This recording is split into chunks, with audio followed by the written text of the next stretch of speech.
Takomi suddenly finds himself in an unfamiliar world, standing before a radiant goddess named Nolan. She greets him with a solemn apology, explaining that his arrival was entirely accidental.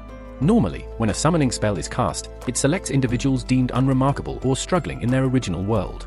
However, Takomi was living a fulfilling life and wasn't supposed to be included. Due to an unforeseen error, he was caught in the summoning alongside others. The true culprit behind this mistake is the Holy Sidonia Empire, which carelessly activated the forbidden spell. Unlike the other summoned individuals who were sent to Sidonia, Nolan intercepted Takomi, recognizing that he wasn't meant to be here. Hoping for an easy solution, Takomi asks if she can simply send him back home. Regretfully, Nolan shakes her head. Outraged by Sidonia's reckless actions, she immediately erased the summoning spell from existence, permanently severing any means of traveling between worlds. This means that Takomi is now stuck here forever. The situation worsens when he learns that the summoning process had actually killed him, leaving him in a disembodied state. As panic sets in, Nolan quickly reassures him. Though returning to Earth is impossible, she can grant him a new body and help him start fresh in this world. Taking responsibility for her role in the mistake, she offers him her divine blessing to ease his transition. With no real alternatives, Takomi accepts the offer, resigning himself to this new fate. Pleased with his decision, Nolan instructs him to open his status screen to check his new life setup. When he does, he's startled to discover that she's giving him the body of a 17-year-old despite his real age of 40. Nolan brushes off his concerns, telling him to focus on the bigger picture, choosing his new profession. She explains that there are two primary job categories: combat-focused roles like swordsman, knight, or hunter, and production-based roles suited for crafting and trade. Uninterested in the dangers of battle, Takomi opts for a production job. Nolan then embeds the profession into his very being, adding several extra blessings before sending him off without much guidance. Takomi crash-lands in a dense forest, groaning as he pulls himself up. Stumbling to a nearby river, he catches sight of his reflection and is taken aback. His body is entirely different, youthful, and free of the ailments he once had. Determined to adapt, he checks the bag Nolan left him, finding essential supplies like food and money, at least ensuring he won't starve immediately. Curious about his abilities, he brings up his status screen and is surprised by the impressive range of skills Nolan granted him. One that immediately stands out is elemental magic. Eager to experiment, he raises his hand and calls out, "Water Ball." Instantly, a sphere of water forms in his palm. Testing the other elements yields equally effortless results. With his newfound power secured, Takomi contemplates his next move and decides to set out for the nearest village. As Takomi walks along the forest path, he notices a peculiar stick lying on the ground. Something about it stands out, so he activates his appraisal skill. The result surprises him. It's treatwood, a rare material harvested from wood-based monsters, commonly used to craft magic staves and weapons. Seeing an opportunity, Takomi decides to test his modeling skill and shapes the wood into a spear. The material is surprisingly easy to work with, giving him confidence in his crafting abilities. Encouraged, he scans the area for other useful resources and quickly discovers an abundance of plants. Not wanting to waste the opportunity, he spends the next hour gathering them. However, as his collection grows, he realizes his bag is far too small to hold everything. Just as he starts considering what to leave behind, it dawns on him he has an item box skill. Activating it, he effortlessly stores all the plants, relieved that he won't have to abandon anything. Suddenly, a scream pierces the quiet forest. Moments later, a frantic little girl bursts through the undergrowth, rushing straight toward him. Her eyes are wide with fear as she pleads for help, explaining that something is chasing her. Takomi barely has time to react before a monstrous, horned rabbit emerges from the bushes, charging straight at him with terrifying speed. Instinct takes over, and in his panic, he thrusts his newly crafted spear forward. To his shock, the weapon pierces the rabbit's skull, killing it instantly. He stares in disbelief, unable to comprehend how a beginner like him could take down such a beast. His first thought is that this must be the work of Lady Nolan's blessing. In reality, it was nothing but sheer luck. However, his accidental victory triggers an unexpected consequence. He's automatically assigned the title of warrior, much to his dismay. Takomi groans, having wanted to avoid combat entirely, but there's no time to dwell on it. Turning his attention to the girl, he checks if she's hurt. She introduces herself as Molly and reassures him that she's fine, explaining that she had been gathering herbs but wandered too far from Boar Village, only to be attacked. The mention of a village excites Takomi, and he quickly asks if she can take him there. Molly happily agrees, but then gestures to the slain rabbit, mentioning that its meat is considered a delicacy. Not wanting to waste it, Takomi stores the carcass in his item box. The moment he does, realization hits. He just used a rare storage ability in front of Molly, something he had intended to keep secret. Too late to take it back, he resigns himself to the slip-up and follows her toward the village. Meanwhile, in the distant empire of Sidonia, the other summoned individuals have just arrived, utterly bewildered. Though unharmed, they have no clue where they are or why they've been brought here. Their confusion is interrupted when a regal-looking woman approaches them, addressing them as heroes. She informs them that they are no longer in their original world and have been summoned to fulfill an important role, defending the realm. Introducing herself as Empress Elizabeth of Sidonia, she carries herself with an air of authority, but something about her immediately feels off. Unease spreads among the summoned group, and one individual, Ain, suddenly experiences a strange sensation. Thanks to a unique skill granted by Nolan, she possesses the blessing of revelation, an instinctual ability that guides her toward the truth. Right now, her gut is screaming one thing: Elizabeth cannot be trusted. Back in Boy Village, Takumi arrives alongside Molly, where her parents rush out to greet them. Relieved that their daughter is safe, they express their heartfelt gratitude. Her father, a broad-shouldered man, introduces himself as Bunga, while her mother, a warm-faced woman, introduces herself as Martha. Bunga and Martha express their admiration for Takumi, assuming he must be a responsible and capable person to have traveled such a long distance alone. Seizing the opportunity, Takumi asks if he could stay in the village for a while, explaining that he has nowhere else to go. The couple warmly welcomes him, though they admit that Boy Village doesn't have an inn or any available lodging. However, they offer a solution: the villagers can build him a house.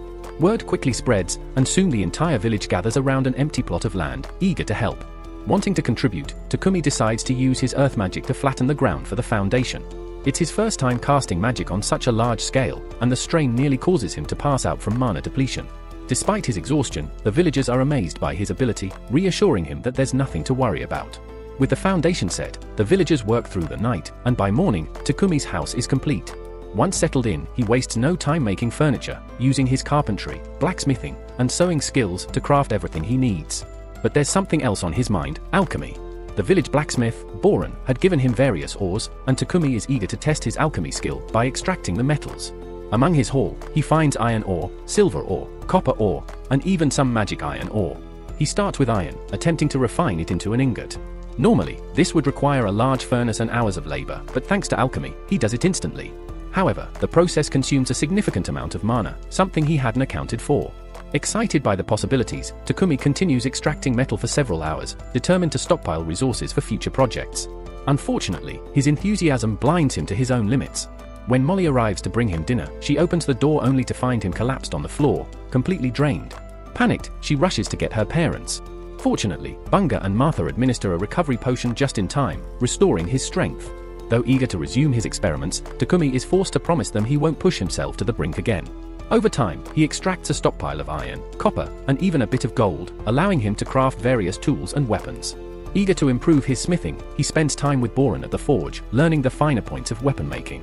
His first blade turns out exceptionally well, and once Boran finishes crafting the sheath, it will be complete. With his blacksmithing skill now at level 40, Takumi decides to shift focus to a new endeavor: alchemy-based potion making. Approaching Bunga, he asks if he can borrow a couple of potions. Bunga agrees without hesitation, but warns that the ones he has are basic and may not be particularly useful. Takumi assures him that's fine, explaining that he just needs a sample to use as a template. He plans to craft his own potions using the herbs he gathered from the forest. Impressed by Takumi's initiative, Bunga not only offers his full support but even promises to buy some potions once the first batch is ready. Takumi expresses his gratitude to Bunga and, with a basic potion in hand, starts crafting his own variation. He carefully selects hillcock leaves and water, meticulously following his process. Once complete, he pours the mixture into a glass jar and compares it with the potion Bunga provided. Both share a blue hue, but Takumi's version is noticeably more vibrant, almost radiating traces of magic. Despite its promising look, he's unsure if it's a success. Testing it for safety is necessary, but the thought of potentially poisoning himself makes him hesitate. To build up resistance, he consumes various questionable substances, pushing his limits until he's on the brink, then uses healing magic to recover. After hours of this reckless experiment, he feels absolutely awful. However, there's an upside: repeatedly purging toxins grants him the purification skill, which will certainly prove useful later. As he regains his strength, a noise catches his attention. Turning around, he finds a massive boar staring him down. The beast is clearly aggressive, so he readies his spear. However, when the boar charges, his weapon snaps on impact, leaving him defenseless. Desperate, he unleashes every magic skill he possesses, but nothing seems to faze the creature. Just when things couldn't get worse, he spots a venomous spider creeping toward him, ready to strike. Realizing he's completely cornered, he braces for the worst, only for the spider to unexpectedly attack the boar instead, disrupting its charge and saving him. The boar refuses to back down and resumes its attack, giving Takumi little time to think. Physical attacks have failed, but there's still one strategy left. As the boar rushes at him once more, he leaps into the air and, at the moment of impact, uses his alchemy skill on the boar's skull, breaking it down at a fundamental level. His quick thinking allows him to survive. Now safe, Takumi turns his attention to the spider that unknowingly aided him. The creature is in bad shape after taking a hit from the boar. Feeling a sense of gratitude, he heals it to prevent it from dying. Just as he prepares to head back to the village, a notification appears. He has successfully tamed the spider. This surprises him, as he didn't think taming a spider was even possible. Initially hesitant to bring it along, given that spiders are considered dangerous monsters, he ultimately gives in when it looks at him with large, innocent eyes. Accepting it as his companion, he names her Maple. Upon returning to the village, Takemi proudly presents the slain boar. The villagers are already impressed, but their astonishment grows when they see the poisonous spider he has tamed, something unheard of. Awed by his achievements, they celebrate his feat. Putting that aside, Takemi suggests that the village share the boar's meat, as he alone can't consume it all. That evening, a grand feast is held in his honor. As the festivities continue, Bunga approaches Takemi with valuable leftovers from the boar, advising him to sell them in the nearby city of Bolton. With that in mind, Takemi sets his sights on Bolton as his next destination. Meanwhile, far away, the goddess Nolan observes Takemi with keen interest, pleased with his progress. Another goddess, intrigued by Nolan's actions, questions her intentions. She notes that Nolan has provided Takemi with a special body, an exceptional blessing, and even sent him back a full year before Sidonia's summoning spell activated. Curious about the reasoning behind such generosity, she asks what Nolan hopes to gain. But Nolan merely smiles and replies that she has no ulterior motive, she simply follows what she believes to be the right path. The following morning, Takemi wakes up to find himself bound to his bed, quickly realizing Maple is the culprit. Maple sheepishly admits that she has been feeling lonely due to Takemi's recent busyness and just wanted his attention. Reflecting on this, Takemi acknowledges that he has been so preoccupied with work that he has neglected spending time with Maple. Wanting to make amends, he takes the day off to be with her, which fills her with joy. Just then, Martha enters with a meal for Takemi and notices the odd situation. Though she suspects something unusual, Takemi reassures her that it's not what it seems. Martha accepts his explanation but can't help but admire the silk Maple produced, formulating a plan to make use of it. Later that day, Martha successfully crafts a garment from the silk, drawing admiration from the village women, who are enchanted by its luxurious texture. Takemi is surprised to learn that spider silk is highly valued and typically only accessible to nobility. Martha asks Maple if she can produce more, but the process is slow and tedious, meaning Maple won't have much time to spend with Takemi. Though a bit disappointed, Takemi understands and shifts his focus back to his responsibilities. It has now been about a month since Takemi arrived in the village, and he has plans to travel to the city to study alchemy. However, he finds it difficult to say farewell after forming close bonds with the villagers. Wanting to refine his blacksmithing skills before he departs, he visits Boran at the forge. Together, they craft a well-fitted chest plate and a pair of steel-toed boots.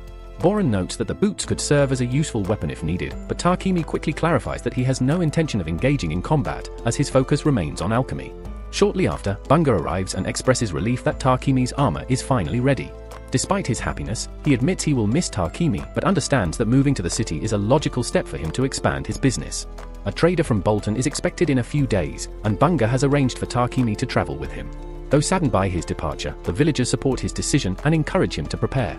Grateful, Takemi thanks them and heads home to begin packing. On the way, he encounters Martha carrying a bucket of discarded meat. Curious, he asks about it, and she explains that it's from a horned rabbit caught by Bunga. The innards, while considered a delicacy, require special processing to remove potential health risks, something the village lacks the means to do. To prevent illness, she intends to dispose of them. However, Takemi offers a solution by purifying the meat using magic, making it safe to eat. While thankful, Martha is equally astonished that Takemi possesses light magic. She warns him to be discreet about this ability when he leaves, as few people can use such magic, and revealing it could attract unwanted attention. Taking her words seriously, Takemi resolves to be cautious. Before his departure, Takemi decides to use his abilities to benefit the village.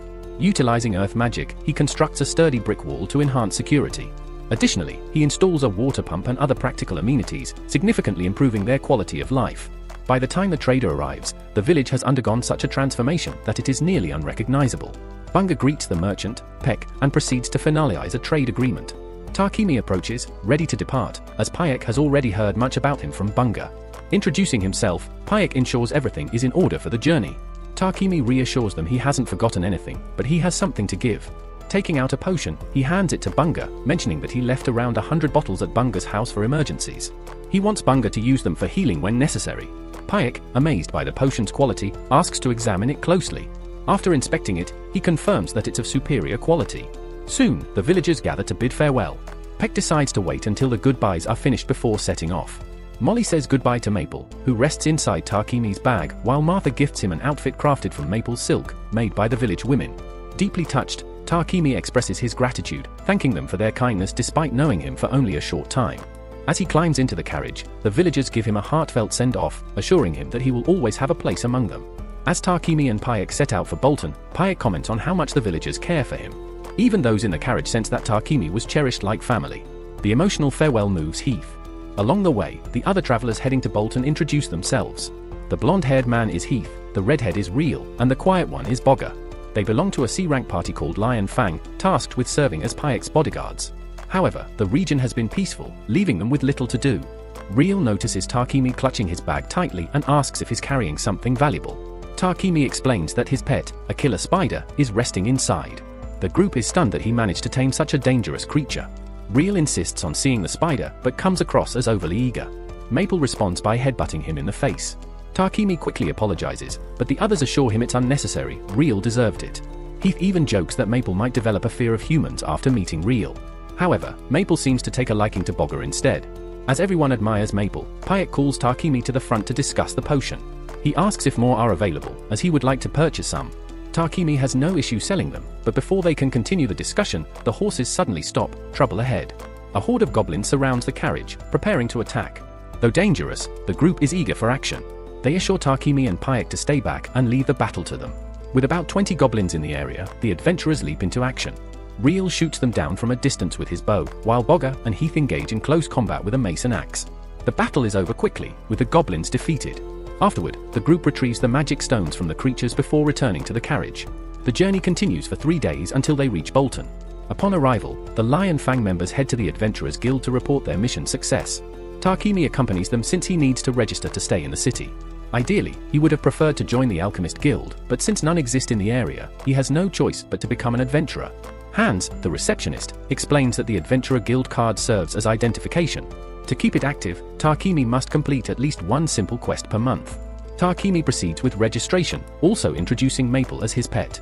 Once the formalities are complete, he visits PEX Trading Company to arrange a deal for his potions. He has about 100 bottles of 3 different types, all of exceptional quality.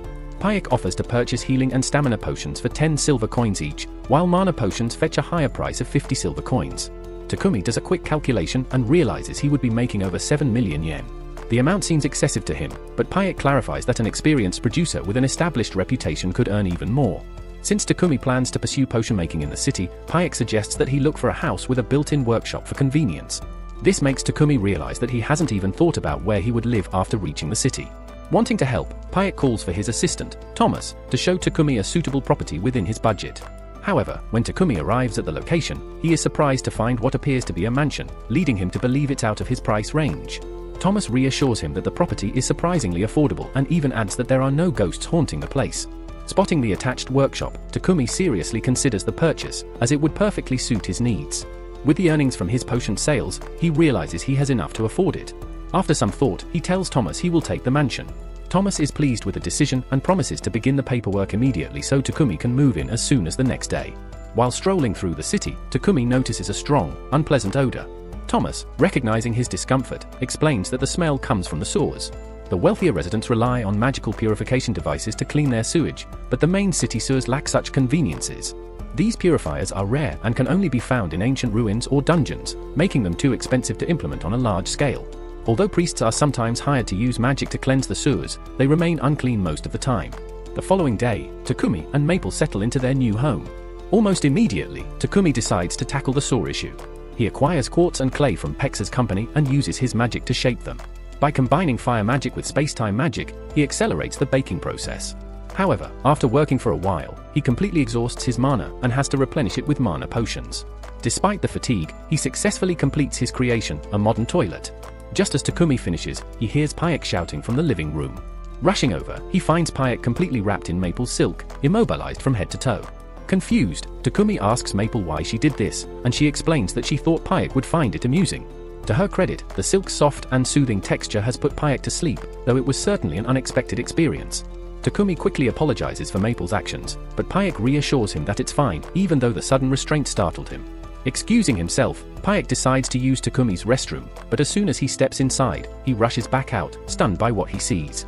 Curious, Takumi joins him and explains that it's a toilet equipped with a magical purification device that cleans itself automatically. Essentially, once a person finishes using it, the purification magic breaks down waste into harmless inorganic material, which is then flushed away. The reasoning behind the setup is solid, but it raises a concern: only someone proficient in light magic could have created it. This realization unsettles Takemi, as Martha had specifically warned him against revealing his abilities. Worried, he asks Papek to keep it a secret. Understanding Takemi's concerns, Papek agrees, though he's so impressed that he requests 100 of these toilets. Takemi hesitates, as crafting even one was exhausting. However, seeing Papek's insistence, he agrees under the condition that Papek provides the necessary materials. Delighted, Papek quickly agrees, but acknowledges that Takemi can't possibly handle all the work alone. He suggests a controversial solution: acquiring a slave contract. Takemi is taken aback, never having considered owning a slave.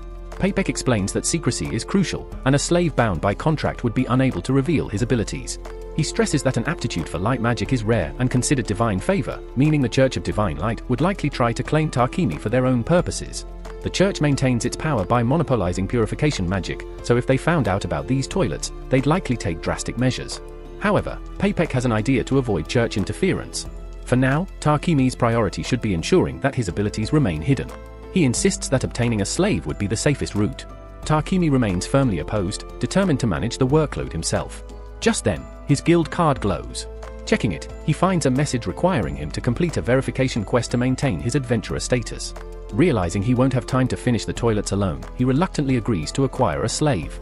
Papek takes him to the Muan Trading Company, a group known for its fair dealings. While Papek negotiates with the owner for a reasonable price, Takemi wanders into the garden, drawn by its beauty. There, he spots a stunning elf girl sitting on a terrace. The moment she sees him, she firmly tells him to leave. Not long after, Papek introduces Takemi to Mulan, the owner of a trade company dealing in labor contracts. He informs her that Takemi is considering acquiring a worker but mentions that he seems hesitant about the concept. Curious, Mulan asks Takemi if there is a reason for his reluctance. Takemi explains that in his homeland, the practice of purchasing laborers under binding contracts was abolished long ago, making it difficult for him to accept how things work in this region. Mulan acknowledges his concerns but assures him that, in this nation, laborers under contract still have certain rights and protections. She explains the system: the employer is responsible for providing essentials like food, clothing, and shelter, while the worker must fulfill assigned duties as per their contract. A key clause prevents either party from causing lethal harm to the other. Takemi finds this setup somewhat reassuring, as it makes the arrangement feel more like structured employment with clear regulations. Mulan further elaborates on the different types of labor contracts. Some workers enter these contracts due to debt, remaining bound until they repay what they owe. More permanent contracts, however, are usually given to those who were convicted criminals or captured in war, offering them an alternative to harsher punishments. However, a significant portion of contracts involve individuals forced into servitude by rogue groups. Papek suggests that a war-bound laborer would be the best fit for Takemi, as such individuals are unable to leave their employer without permission. Mulan acknowledges this possibility but asks why such an arrangement is so crucial. Papek starts explaining Takemi's exceptional skills in crafting and his need to protect trade secrets, but Mulan insists on hearing directly from Takemi. He clarifies that as a craftsman, he prefers to focus on his work without being overwhelmed by managing adventurer commissions. Additionally, maintaining his estate requires assistance, and due to his unique skills, he needs assurance that his worker won't reveal sensitive information. Lastly, because his projects involve gathering rare materials in potentially dangerous areas, he requires someone skilled in combat for safety reasons. Mulan quickly realizes that Takemi has no ill intentions, but she firmly refuses to let him assign both household maintenance and protection to a single individual. She agrees to work with him only if he's willing to hire 2 separate people for these roles. With that condition set, she introduces someone ideal for managing his home and calls Maria into the room. Maria, who has been in contract service since childhood, has been extensively trained in literacy, mathematics, and domestic work, making her highly suited for the role. Maria confidently assures Takemi that she is fully capable of handling all aspects of estate maintenance by herself, which eases his concerns. However, noticing that he appears deep in thought, she asks if something is wrong. Takemi admits he's just a little confused. Given Maria's competence and appearance, he wonders why no one else has hired her yet. Maria becomes flustered at the compliment, prompting Takemi to apologize if his comment was inappropriate. After regaining her composure, Maria makes it clear that she will strictly perform her assigned duties and nothing beyond that. Takemi reassures her that he only expects household management from her, yet Maria continues emphasizing the limits of her contract. When she suddenly blurts out that she will not share a bed with him, Takemi, caught off guard, reassures her that his request is entirely professional. With that understanding reached, the discussion moves forward. Takumi asks Maria if she's still willing to form a contract with him, and she eagerly agrees. With the decision made, Milan announces that she will start drafting the contract. However, when it comes to choosing a battle partner, Milan admits that she currently has no one available who meets the necessary criteria. Hearing this, Maria challenges her by pointing out that Sophia is still around. Milan, clearly displeased, sharply tells Maria to return to her room and start packing her belongings. After Maria leaves, Takumi questions Milan about the truth behind Maria's claim. Milan confirms that there is indeed a battle candidate in the building, but warns that Sophia may not be a suitable match due to several complications. She attempts to dismiss the conversation, but Takumi remains intrigued and requests to meet Sophia. Reluctantly, Milan agrees and leads him to her quarters. Upon arrival, Sophia is startled to recognize Takumi as the boy she encountered in the courtyard earlier. Milan then reveals Sophia's background. She was taken as a prisoner of war during the conflict between two nations, Triaria and Yugu, over half a century ago. Takumi is shocked to learn that Sophia is more than 50 years old. Milan explains that the kingdom of Yugu was home to elves, a race with significantly longer lifespans. She further elaborates on why Sophia has struggled to form a contract. She has a noticeable scar on her ears, along with mobility issues in her right hand and left leg. These physical impairments alone make her an undesirable candidate, but in addition, she has lost the ability to wield elemental magic, a defining trait of elves, leading to speculation that she may be cursed. Given these factors, Milan doubts Sophia would be of much help to Takumi. Despite Milan's concerns, Takumi insists on evaluating the situation for himself and requests some time alone with Sophia. Milan hesitates, but eventually agrees and steps out. Once they are alone, Takumi gently lifts Sophia's face and looks into her eyes. Though he dislikes using appraisal magic on others without consent, he decides it's necessary to fully understand her condition. As he examines her status, he is astonished to find that her abilities remain exceptionally high. While her injuries and curse limit her potential, Takumi realizes that if he can restore her, she would be a formidable ally. A short while later, Milan returns and asks if Takumi has reached a decision. Without hesitation, he declares that he will take Sophia. Surprised, Sophia reminds him of her many shortcomings, but Takumi reassures her that he will find a way to fix them, so they won't be a problem. Impressed by his confidence, Milan agrees to entrust Sophia to his care. A few minutes later, Milan finalizes the contract, and they proceed with its execution. Using magic, Milan binds them to the agreed terms, officially sealing the contract. Maria expresses her gratitude to Takumi for choosing her and vows to meet his expectations, while Sophia echoes the sentiment. The group then heads to Takumi's residence. Upon entering, they are immediately met by Maple, who enthusiastically leaps toward him. Instinctively, both Maria and Sophia react with caution, with Sophia preparing to attack. However, Takumi quickly intervenes, explaining that Maple is his pet, a rare and dangerous killer spider. Though confused by the revelation, the two decide to accept it and act as if it is completely normal. Later, Takumi shows them an empty room in his mansion. Sophia and Maria are delighted by the space, and Takumi offers Sophia this room while giving Maria the one next door. The two are stunned that he would grant them personal rooms, but Takumi sees no reason to let the space go to waste. Additionally, he informs them of the large bath and tells them they are free to use it after settling in. Maria is overjoyed as she relaxes in the bath, sharing her excitement with Sophia over Takumi's decision to bring her along. She admits she never thought Nolan would ever part with Sophia, as she had stubbornly refused every offer for decades. For Nolan to entrust Sophia to Takumi, she must have sensed something reliable in him. Sophia acknowledges that Takumi seems considerate, but she remains cautious since they barely know him. During the contract process, she briefly saw Takumi's records and noticed key details, such as his birthplace and family history, were missing, making her suspect he might be hiding something. After finishing their bath, they step outside and are surprised to see Takumi has already prepared dinner.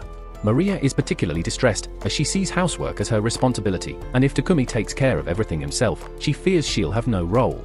Takumi reassures her that he only wanted to make her first day easier, but if it helps, he'll let her handle the chores moving forward. He invites them to join him for dinner, but Sophia hesitates, aware that servants traditionally don't eat at the same table as their master. Takumi understands her concerns but tells her he dislikes rigid customs like that.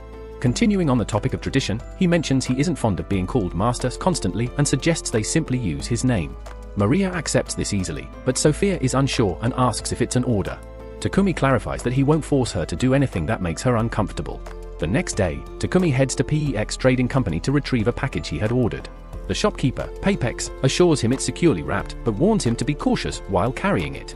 On his way back, Takumi notices a nearby church and steps inside, kneeling in prayer to Nolan. He expresses his gratitude for the abilities she granted him, as they've been invaluable, but there's something he's been curious about. In his time here, he has learned that the Holy Empire of Sidonia dictates religious doctrine, yet Nolan seems to oppose them. As he contemplates this, he suddenly hears Nolan's voice and sees her appear before him, catching him off guard. She explains that she responded to his prayer and wanted to have a conversation. Addressing his question, she reveals that she does not support Sidonia because they disregard her true teachings. She explains that this world has two major faiths, the Church of Creation, which has remained devoted to her, and the Church of Divine Light, which operates independently and acts without her guidance.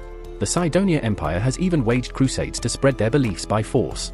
Throughout all of this, Nolan chose not to interfere, as she had no interest in human conflicts. Takumi, unimpressed, points out that her inaction was a serious mistake, as Sidonia was able to complete the summoning ritual that brought him here simply because she failed to intervene in time. Nolan acknowledges this, but reminds him that she granted him powerful blessings as compensation. However, there is something important she must tell him. While most of the gifts she bestowed will remain with him permanently, one will eventually fade. The extraordinary good fortune he has been experiencing will not last forever. She had unknowingly given him an easy introduction, surrounding him with kind and supportive individuals. However, that phase was coming to an end, and soon he would cross paths with those who harbored ill intentions. From this point forward, the consequences of his choices would rest entirely on him. Shortly after returning home, Takumi stumbles over Maple, who enthusiastically greets him. Sophia and Maria rush to check on him, but when Sophia reaches for the package he brought, he quickly tucks it away in his item box to prevent her from touching it. He then informs them that he'll be occupied in his workshop for a while and requests not to be disturbed. Sophia, noticing that the package is wrapped in high-grade magical paper, grows wary, suspecting it might contain something dangerous. Unable to shake off her concerns, she secretly follows Takumi into his workshop. What she witnesses leaves her deeply unsettled. He dips a knife into poison, deliberately cuts himself, and immediately heals the wound. His actions appear strange and alarming. When Takumi absent-mindedly mentions Maria's name during his experiment, Sophia's unease deepens, leading her to suspect that he might have harmful intentions toward Maria. Acting on impulse, she attempts to attack him, but exhaustion overwhelms her, and she collapses on top of him instead. Takumi quickly checks her status to understand what's wrong and realizes she is suffering from severe exhaustion, likely due to her curse. Normally, a wound like this wouldn't be difficult to heal, but the curse makes it significantly more challenging. After putting in considerable effort, Takumi finally manages to heal her hand, and in the process, his light magic skill levels up. Once finished, he carries Sophia to her room, and with his newly strengthened magic, he now has enough power to dispel her curse. Pouring all his energy into it, he eventually succeeds in fully restoring her. Though still unconscious from exhaustion, she should recover after some rest. A few hours later, Sophia regains consciousness and, upon spotting Maria, urgently warns her to run, convinced that Takumi is completely unhinged based on what she saw earlier. Maria, however, remains confused by Sophia's reaction and is more certain than ever that Takumi has a good heart. To prove her point, Maria holds up a mirror for Sophia, revealing the transformation. Stunned, Sophia realizes that her body has been fully healed and her magic completely restored. Determined to understand the truth, she steps outside to confront Takumi. He calmly confirms that he successfully lifted her curse, explaining that it required significant pain and effort to enhance his abilities, but reassures her that she shouldn't feel indebted. After all, he had promised to help her. As Sophia absorbs his words, she realizes how gravely she had misjudged him. Overwhelmed with gratitude for his selflessness, she kneels before him and solemnly pledges to serve him with unwavering loyalty for the rest of her life. The next morning, Takumi heads to the library in search of information about alchemy, only to find that the entire collection contains just 4 books on the subject. Confused, he wonders why alchemy isn't more commonly practiced, given how straightforward it seems. However, the reality is far different. Alchemy is incredibly complex. The few books available are written in an ancient language, and the only reason Takumi can understand them at all is thanks to the blessing Nolan granted him, which allows him to comprehend every language in this world. Later that day, Takumi, Maria, and Sophia complete a large batch of toilets. While there are still many more to make, they've been making steady progress. Since he won't be working on toilets for a while, Takumi figures he can take a break. Maria, curious about his plans, asks what he intends to do next. Takumi explains that he's planning a journey in the near future. His main goals are to search for alchemy ingredients, experience the unique sights of the world, and possibly explore some ruins along the way. He has already decided that Sophia will accompany him as a bodyguard, which means he'll need Maria to stay behind and take care of the mansion. Maria, however, isn't happy with the idea. She asks if she can join him on his travels, but Takumi hesitates. The journey is likely to be dangerous, and since he hired Maria primarily to maintain the mansion, bringing her along would defeat the purpose of having a maid. While she understands his reasoning, the thought of being left alone makes her feel lonely, and she pleads with him to reconsider. Takumi feels guilty about leaving her behind, so before deciding, he chooses to check something. He places a hand on Maria and uses appraisal to examine her stats. To his surprise, Maria's abilities are quite impressive. She's not overwhelmingly strong, but is certainly capable of holding her own in a fight. With that in mind, Takumi agrees to let her come along, as long as she is confident she can handle the journey. Sophia then offers to train Maria in magic and combat to make sure she's prepared for any potential dangers, and Takumi likes the idea. He asks Sophia to train him as well, so they can both improve before setting off. Now that Maria has been added to the expedition, Takumi decides it's time to start crafting equipment for everyone. Before beginning, he asks Sophia what kind of weapon she'd prefer. Without hesitation, she lists an extensive arsenal, requesting a longsword, a 2.5-meter spear, a bow, and 2 knives. Given her experience as a seasoned warrior, that level of preparation is no surprise. Maria, on the other hand, isn't as familiar with weapons. While she received basic shortsword training from Milan, she feels that a set of battle knives should be enough for her.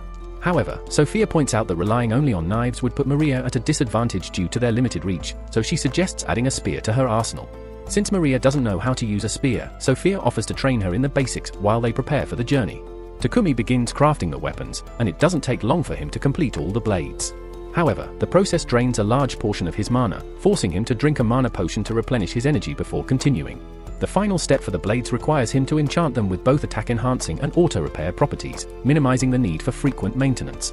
Once that's done, the blades are finally ready. Next, he shifts focus to the handles, but since Maria specifically requested battle knives, she'll also need a proper sheath. Even though Takumi prides himself on being a gentleman, he's still a man of refined taste, so just picturing Maria's thick thighs adorned with knife holsters nearly makes him lose his composure. Moving forward, he must now craft armor for the girls. Instead of directly asking for their measurements, he comes up with a more efficient method. Reaching into his item box, he pulls out 2 life-sized replicas of Maria and Sophia, which he had previously created using his advanced appraisal skill. The reason behind making them in the first place is a topic best left unexplored. As for the armor itself, Takumi plans to use maple silk combined with the carapace and hide obtained from the armored boar. Since this is his first time designing armor for others, he decides to let his creativity run wild, experimenting with various outfit styles on the replicas.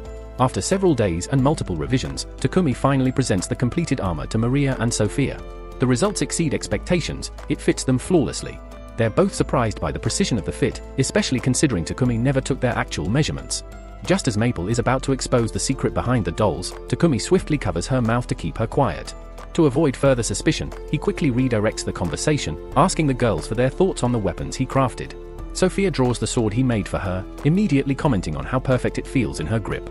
Maria also tests her battle knives and expresses her gratitude for the effort he put into making them. On top of that, Takumi reveals one final gift, rings designed to enhance their magic. While Sophia and Maria are grateful, they feel guilty for making him work so hard, knowing that enchanting rings of this caliber must have drained a significant amount of his mana. Takumi admits the process was exhausting, but it helped him improve his ice and lightning magic, making the effort worthwhile. With all the equipment completed and tested, the trio heads to the guild so Takumi can officially register Maria and Sophia as adventurers. Since this is their first time at the guild, they are assigned the beginner rank of H. While they're there, the receptionist reminds Takumi that he must complete at least one quest to maintain his adventurer status. Looking over the mission board, he aims for an H or G rank quest to keep things straightforward, but Sophia suggests going for a higher difficulty mission to raise his rank more efficiently. Just then, a group of troublemakers overhears that Takumi is an H rank.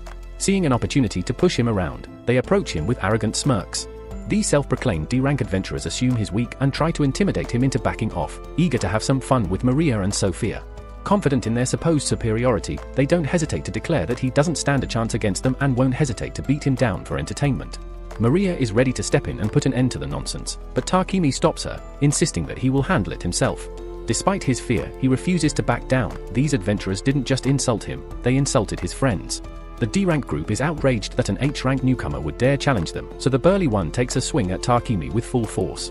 However, instead of dodging, Takumi stands his ground, letting the punch land. The only problem? The attacker ends up breaking his own hand on impact. Just then, the guild master, Barak, arrives, demanding to know what's going on. Fighting is strictly forbidden in the guild, and at first glance, he assumes Takumi is responsible. After all, he's unharmed, while the other guy is injured. However, Maria quickly steps up to defend him, insisting that he did nothing wrong. The receptionist backs her up, explaining that Takumi simply stood there and took the hit. Wanting to get to the bottom of things, the guild master orders the injured adventurer to be escorted out and asks Takumi and his group to follow him. Though he believes Takumi was merely defending himself, he's curious as to how he managed to take the punch without injury. Takumi hesitates to reveal personal details about his abilities, but Barak assures him that all information will remain confidential. With that reassurance, Takumi explains his technique. The moment the attack was launched, he used his item box to retrieve a small amount of charcoal and coated his body with it. Then, he transformed the charcoal into diamond, reinforcing his body and causing his opponent to break his own hand. Impressed, the guild master immediately suggests promoting Takumi to D rank, as his abilities clearly qualify him for it. However, Takumi declines an instant promotion, feeling it would be unfair. Hans then proposes an alternative. Takumi and his party should take on some difficult quests to earn their promotion properly. Both Sophia and Maria agree with the idea, so Takumi accepts. Their assigned task involves eliminating goblins and kobolds while collecting merle herbs. Upon entering the forest, Maple scouts ahead and warns them of a group of goblins. Sophia swiftly takes the lead, cutting down the first two in a single strike. The remaining two get caught in Maple's web, making them easy targets for Maria and Tarquini, who swiftly finish them off. While satisfied with their teamwork, Tarquini begins to notice something strange. There are far more monsters here than expected. After dealing with nearly 100 goblins and kobolds, Sophia suspects they may have stumbled upon a monster encampment. If so, a goblin general is likely nearby. As a C-rank monster, it would normally take 5 D-rank parties to bring one down. However, with Sophia's spirit magic, Maria's earth magic, and Tarquini's elemental skills, Sophia believes they can handle it. Tarquini is hesitant about facing such a threat, but seeing his ally's confidence convinces him to go along with it. Plus, they still have Maple on their side, at least, that was the plan. Suddenly, Maple informs Tarquini that she is about to evolve and must withdraw from battle. Understanding the situation, Tarquini opens a pocket dimension for her to rest in before preparing for what lies ahead. Sophia and Maria exchange curious glances, puzzled by how Tarquini can manipulate space so effortlessly. When they question him, he casually brushes it off, calling it just another one of his many abilities. Instead, he shifts the focus to the real issue, Mabel's absence. Without her, their planned support is significantly reduced. Despite this setback, Sophia remains unwavering in her confidence, convinced they can still pull off their mission. As they near their target, they scope out the goblin camp. Sophia's scouting reveals a force of about 400 goblins. Tarquini, eyeing the numbers, wonders if they really need to engage them all in combat. Under normal circumstances, they would, but Sophia notes the absence of civilians, meaning they can unleash their full magical firepower. Without hesitation, the trio readies their most powerful spells and launches a devastating assault on the camp. When the dust settles, nearly all the goblins lie defeated, leaving only the goblin general and a handful of knights. Sophia engages the knights, while Tarquini deals with the general, setting it ablaze and swiftly eliminating it. Once they confirm no enemies remain, they gather the magic stones and return to the guild, completely drained from their efforts. Hans is left stunned that they not only wiped out an entire goblin force, but also felled a goblin general, all within half a day. He then informs them that the guild master wants to speak with them, leading them to a meeting room. The guild master, Barak, is torn between awe and frustration, reprimanding Tarquini for recklessly taking on such a dangerous mission. However, before his lecture can continue, Tarquini's pocket dimension opens, and out emerges Maple, now transformed into an arachna. The unexpected evolution leaves everyone too fascinated to dwell on scolding Tarquini, ultimately letting the matter slide. Back home, Maria asks Tarquini if he has any spare cloth to make undergarments for herself and Sophia. Instead of just providing fabric, Tarquini proposes a superior design and offers to craft it himself. As he works, Maple appears from his pocket dimension, informing him that an important guest has arrived. Curious, he goes to meet the visitor and learns that Marcus Godwin, the Lord of Bolton, has summoned him. Though Tarquini would rather avoid the meeting, the situation gives him little choice. Upon arriving at Godwin's castle, he is relieved to find the Lord is a reasonable man. Godwin immediately expresses appreciation for Tarquini's efforts, particularly his introduction of advanced sanitation systems, which have vastly improved living conditions. He also acknowledges the strategic importance of eliminating the goblin threat before it could escalate. Seeing Tarquini's growing influence, Godwin advises him to remain cautious, warning that powerful forces will soon take an interest in him. A few days later, Tarquini finally completes the custom undergarments for Sophia and Maria, though the process proves to be far more exhausting than he anticipated. The two girls are delighted with the final result, admiring both the craftsmanship and the design. In a moment of absent-mindedness, Tarquini asks if they would like to try them on now so he can check the fit. Realizing how inappropriate his words sound, he quickly flees in embarrassment. Sophia and Maria, however, seem more amused than offended. If anything, they are slightly disappointed that he ran away instead of staying. A few days later, Tarquini decided to focus on something practical and turned his attention to refrigeration. Once the project was finished, he introduced the newly built appliances to the girls, explaining how they could keep food cold and prevent spoilage. They were amazed, feeling the cool air emanating from the device. To construct the refrigerators, Tachi combined iron, chromium, and nickel to form stainless steel, then incorporated a magical component imbued with cooling properties. Maria was especially grateful, as she could now prepare meals with fresh ingredients whenever she pleased. Tarquini intended to give one fridge to Maria while the remaining two would be sent to Papek to be sold. With that task completed, he was ready to move on. Sophia, curious as always, asked if he planned to invent something new. However, Tarquini had something else in mind, enhancing their existing equipment. Ever since the battle with the goblins, he had wanted to make some upgrades, especially with their upcoming journey in mind. Determined, he set out to forge a set of gear using myethil and adamantite. Tarquini headed to the guild, hoping to find a skilled blacksmith capable of working with these rare metals. Hans informed him that very few craftsmen had the expertise to handle them, and if he had to guess, the only ones qualified were the dwarfs of Narmstall. However, reaching them was out of the question due to the long distance.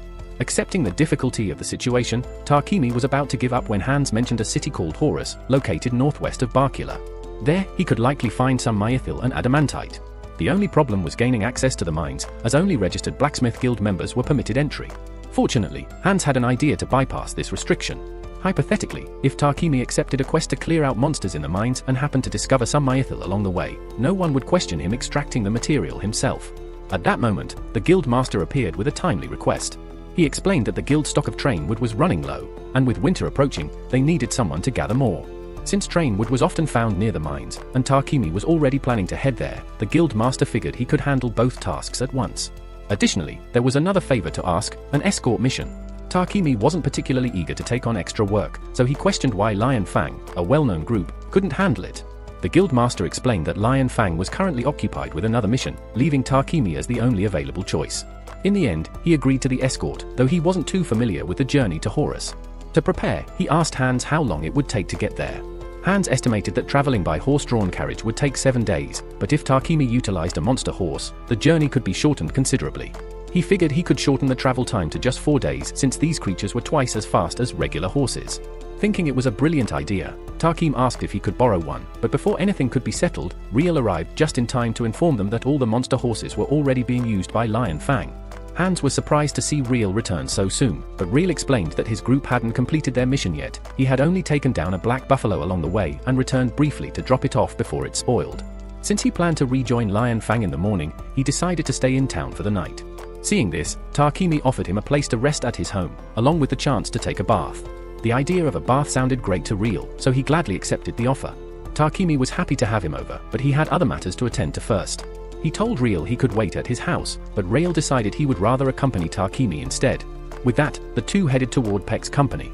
While there, Tarquini managed to persuade Pypeek to lend him a couple of monster horses for his mission. In exchange, Pypeek requested that Tarquini sell him some of the rare ores he had gathered from the Horus mine. He also mentioned the refrigerator Tarquini had previously brought him, saying he was quite impressed by it and wanted Tarquini to craft more after his mining trip. Meanwhile, back at Tarquini's mansion, Sophia was growing increasingly anxious about his whereabouts since he hadn't returned yet. Later that evening, as Tarquini and Riel made their way home, Tarquini apologized for dragging Riel along on such an errand, knowing he must be exhausted from his journey. However, Riel didn't mind since he had been the one who insisted on accompanying him. At that moment, Riel felt a hostile gaze locked onto them. It was immediately clear that he stood no chance against this individual with his current equipment. Without hesitation, he grabbed Tarquini's hand and took off running. However, their pursuer quickly closed the distance, landing a powerful kick across Riel's face. The attacker revealed herself to be Sophia, who was utterly convinced that Riel had attempted to kidnap Tarquini. Without hesitation, she was ready to cut him down. Just before she could strike, Tarquini quickly stepped in front of Riel and explained that she had completely misunderstood the situation. Once everything was cleared up, Sophia knelt down and sincerely apologized to Riel for nearly attacking him over a misunderstanding. Fortunately, Riel was unharmed and chose to forgive her, though he now had quite a few questions for Tarquini. That list of questions only grew longer when they finally reached Tarquini's house, where Riel was met with the sight of even more cute girls. He turned to Tarquini, utterly confused, and asked what was going on. Tarquini explained that he needed a maid to handle household chores and someone to guard him, which led to hiring Sophia and Maria. Then, there was Maple, who had evolved at some point. Riel was excited to see Maple again in her new form, though Maple clearly still didn't like him. Dropping to his knees in despair, Riel realized that both Bogger and Heath were already married, and even Tarquini had 2 girlfriends, while he was still single. However, Takumi quickly clarified that he wasn't actually involved with either Sophia or Maria. Seizing the moment, Riel decided to take a chance and asked Sophia if she had ever thought about dating him. She immediately turned him down, and Maria did the same. Just like that, Riel found himself rejected once again. A little later, as Riel sulked in the bath, Takumi spoke with Maria and Sophia about a mission he had accepted, one that involved mining for rare materials like mithril and adamantite. Sophia thought it was a great idea, noting that Trentwood was also a valuable resource. With everyone in agreement, Takumi confirmed they would depart in 3 days. The next morning, Riel left to reunite with the rest of Lion Fang. Once he was gone, Takumi turned his focus to preparing new gear for the upcoming hunt. He had acquired a tungsten carbide sword that drained magic, an incredibly powerful weapon. However, it was far too large to wield effectively. Determined to modify it, Takumi attempted to use his alchemy skill, but the sword resisted, requiring significantly more effort than usual. After persistent effort, he finally succeeded in breaking it down and reforging it into 2 separate blades. These weapons could siphon mana from any opponent they struck, leaving Takumi satisfied, though exhausted from the process. 3 days later, Takumi and his party met with Pipeke to collect the carriage they had been promised. Inside, they found a man the guild master had assigned them to escort. Curious, Takumi approached him, and the man introduced himself as Gambo. With that, the group set off on their journey. During their travels, they stopped in a field so Takumi and the others could hunt. As they ventured into the forest, Sophia spotted a creature camouflaged among the trees and quickly alerted Takumi. Without hesitation, he charged forward to attack. The creature attempted to fight back, but with Sophia and Maria providing cover, Takumi swiftly took it down. However, that was just one opponent, an entire forest of them remained. Realizing it would take too long to eliminate each one individually, Sophia suggested they use magic, and the tactic proved highly effective. However, they were soon confronted by a much larger foe, an elder creature that regenerated no matter how much magic was used against it. The only way to defeat it was to sever its core with a single strike. Following Sophia's advice, Takumi coated his blade in fire while she and Maria provided support. With their combined efforts, they successfully brought down the leader. Their hunting mission was complete, and they were free to continue their journey to Horus. Upon reaching Horus, the group headed straight for the Adventurers Guild.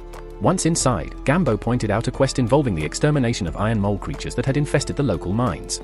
These burrowing beasts devoured valuable minerals, posing a major problem for miners. Taking on this task would grant them access to the mines. Not long after entering, their luck shone through as they quickly discovered deposits of rare metals, mithril and adamantite. However, their excavation attracted the attention of the iron moles lurking underground. Just as one of the creatures prepared to surface, Tarkim swiftly devised a strategy. The moment the beast emerged, he unleashed a blast of radiant magic, blinding it instantly.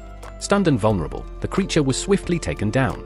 Though effective, his method left Sophia and Maria feeling slightly disappointed they hadn't gotten a chance to battle. With their mission accomplished and the mining venture proving fruitful, the group returned to Bolton after a few days. Tarkim wasted no time visiting Gambo's shop, eager to learn how to refine the metals. Under Gambo's guidance, he painstakingly extracted the raw materials, eventually crafting his first pieces of mithril and adamantite. With these, he set to work on forging enchanted equipment. Once the gear was complete, Tarkim handed it over to Sophia and Maria for testing. The girls marveled at how incredibly lightweight yet sturdy their new armor felt, only to be further surprised by its imbued magical properties. Tarkim had tailored each set to enhance their elemental abilities. As for his own gear, he had infused his armor with an effect called Thunderclap, vastly boosting his agility.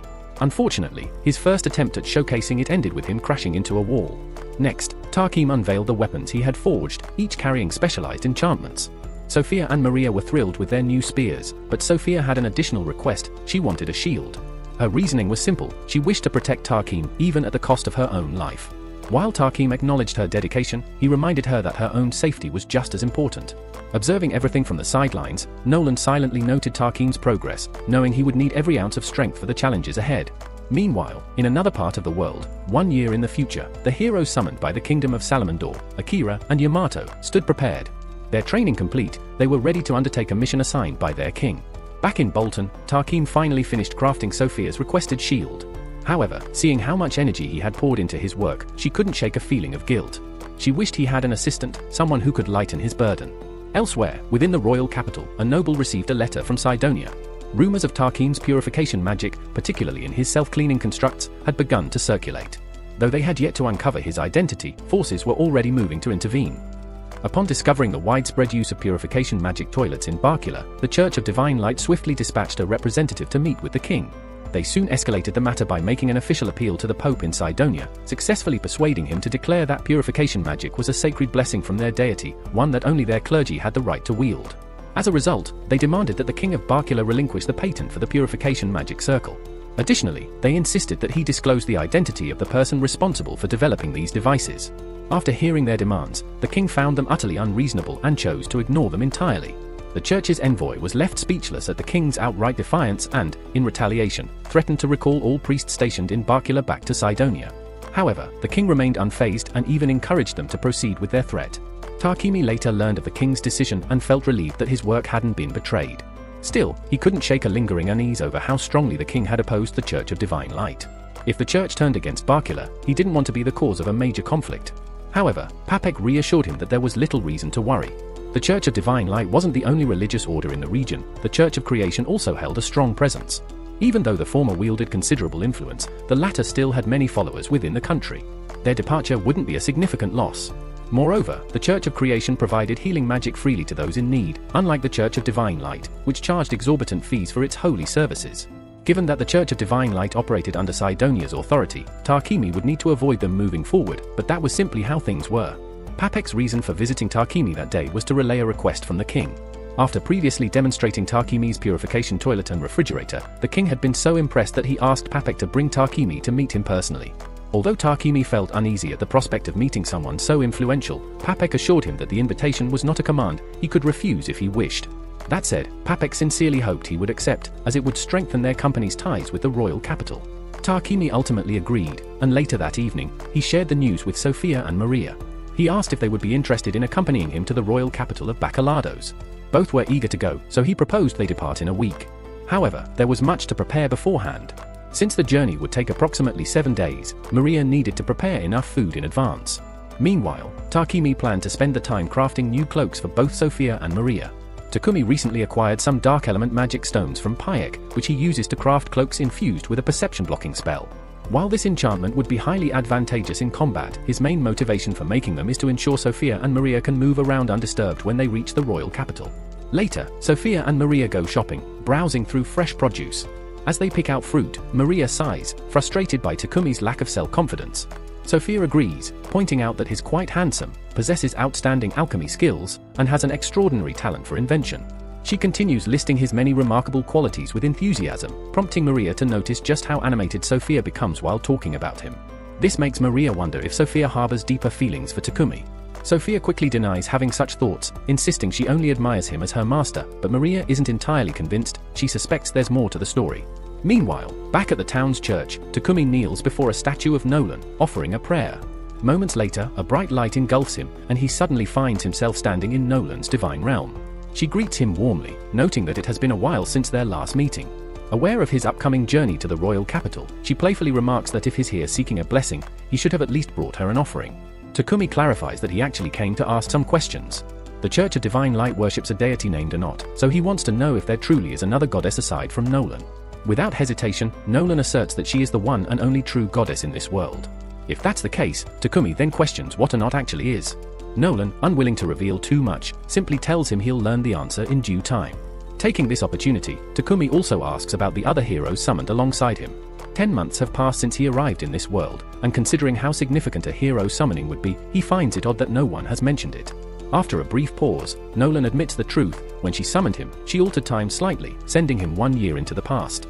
In other words, the other heroes technically haven't even arrived yet, their summoning will take place in a few more months. Takumi is taken aback and asks why she went through the trouble of sending him back in time. However, before he can get an answer, Nolan abruptly ends the conversation, saying his time is up. She also reminds him to bring sweets as an offering the next time he visits. As Takumi protests, Nolan playfully chops him on the head, sending him crashing back to the mortal realm. Tarquini slowly regains consciousness on the church floor, reflecting on how Nolan seemed to avoid answering his questions about the other heroes. Still, since he has no intention of getting involved with them, he decides it doesn't matter. He then returns home to complete the cloaks he had been designing for the girls. Once finished, he hands them to Maria and Sophia, who are thrilled with the designs. Their excitement brings him a sense of satisfaction, but there's still another project he wants to complete before their journey. Taking both girls to his workshop, he unveils his latest plan, a custom-built carriage. With all their recent traveling, he figures it would be much more convenient to have a reliable means of transport rather than constantly borrowing one. However, while he can build the carriage himself, he still lacks a horse to pull it. He considers renting one from the guild, but Maria quickly dismisses the idea. Instead, she suggests they capture one themselves. The Forest of Death outside Bolton is filled with creatures, and if they search long enough, they might find a unicorn or a drake horse, both of which would be far superior to a standard mount. Maria, in particular, seems eager about the hunt, though Tarquini has some reservations. Before long, they set out in search of a steed. As they venture into the dense forest, Tarquini turns to Sophia, asking if drake horses are truly as fast as she claims. She nods, explaining that they possess unmatched speed, endurance, and durability compared to regular monster horses. While they resemble ordinary horses, they have thick dragon scales along their bodies and a massive rhino-like horn, making them easy to identify. Just as she finishes speaking, Maple calls out, urging them to move faster so they can find one quickly. Her energy is boundless, mostly due to her excitement over getting a new companion once Tarquini forms a familiar contract with a horse. Before they can advance further, Sophia suddenly stops, sensing danger. In an instant, a bush wolf bursts from the undergrowth, but instead of attacking, it sprints past them. Tarquini smirks, pointing out that their anti-perception cloaks are working perfectly, preventing the creature from noticing them. While Sophia is impressed by their effectiveness, she suggests removing them for now so they can engage in combat. A few moments later, after taking off the cloak, Sophia swiftly cuts down a boar with a single strike. Maria is pleased, as she can prepare the meat for their journey. However, Maple grows impatient, urging everyone to hurry. Just then, Tarquini notices a fallen tree nearby, perfect material for his carriage. Deciding not to waste the opportunity, he and Sophia prepare to cut it up. Now that Maria is occupied with preparing the meat and Tarquini is engrossed in examining the tree, Maple grows restless and decides to venture ahead on her own in search of a horse. As she navigates through the dense forest, she notices an unusual number of fallen creatures scattered around, making her wonder what could have caused such devastation. Pressing forward, she eventually comes across a drake horse lying injured on the ground, its condition appearing quite severe. Maple carefully approaches the drake, speaking softly to see if it can respond. However, before she can get too close, the creature instinctively fires a bolt of lightning at her, forcing her to step back. Realizing that it is acting out of fear rather than aggression, she empathizes with its distress, recalling how lost and vulnerable she once felt before Tarquini found her. Hoping to reassure the wounded beast, she gently tells it that her master is kind and will heal its injuries once he arrives. All they need to do is hold on a little longer. Unfortunately, their peace is short-lived as two massive termite-like monsters emerge from the shadows, looking ready to attack. Maple quickly deduces that these creatures must have been responsible for the drake's injuries. Acting swiftly, she ensnares them in her webs and flings them toward the drake, allowing it to discharge its electricity to finish them off. However, more of the monstrous insects begin to swarm, making it clear that they are in serious trouble. Thinking fast, Maple constructs a defensive barrier out of her silk, granting them a temporary reprieve. However, she knows the termites will eventually tear through. Desperate, she tries to contact Tarquini, hoping to establish a connection with him, but her calls go unanswered. Anxiety grips her as she wonders if he has become too preoccupied with his newfound word to notice her distress. As the termites finally break through her defenses, despair washes over her, and she braces herself for the worst. But just as she closes her eyes, expecting the end, she suddenly finds Tarquini standing before her. Overcome with relief, she throws herself into his arms, grateful beyond words that he came for her. She had been so scared when he didn't respond to her call. Tarquini quickly explains that the reason her message never reached him was due to her own silk barrier. Though it was expertly crafted to repel attacks, its dense layers had also blocked all mana signals, preventing any form of communication. However, the moment he noticed her signal had vanished, he rushed to her last known location without hesitation. Noticing the wounded drake behind Maple, Tarquini immediately attempts to heal it upon her request. However, the creature instinctively repels him, unwilling to trust an unfamiliar presence. Sophia warns that they need to leave soon, as more of the termites could be lurking nearby. However, abandoning the drake in its current state would mean certain death. Determined to save it, Tarquini makes the bold decision to store the drake in his pocket dimension along with Maple until they return home. Sophia, however, cautions him that placing such a powerful creature inside without first forming a contract could put severe strain on his body. Confident in his abilities, Tarquini dismisses her concerns, only to immediately regret it. The moment he seals the drake within his dimension, he realizes his mistake.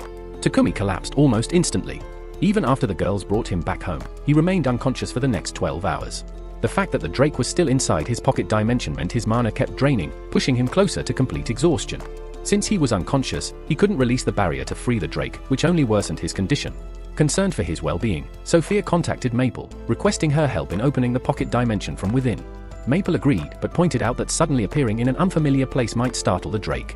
To keep it calm, she set up a tent in the front yard, allowing it to gradually adjust to its surroundings. Once the drake was freed, Takumi's recovery process could begin.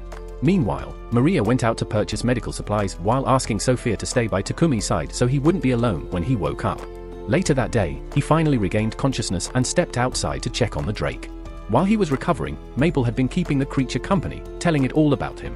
When Takumi introduced himself, he asked if it would be willing to form a contract with him. The drake, trusting Maple's judgment, agreed without hesitation.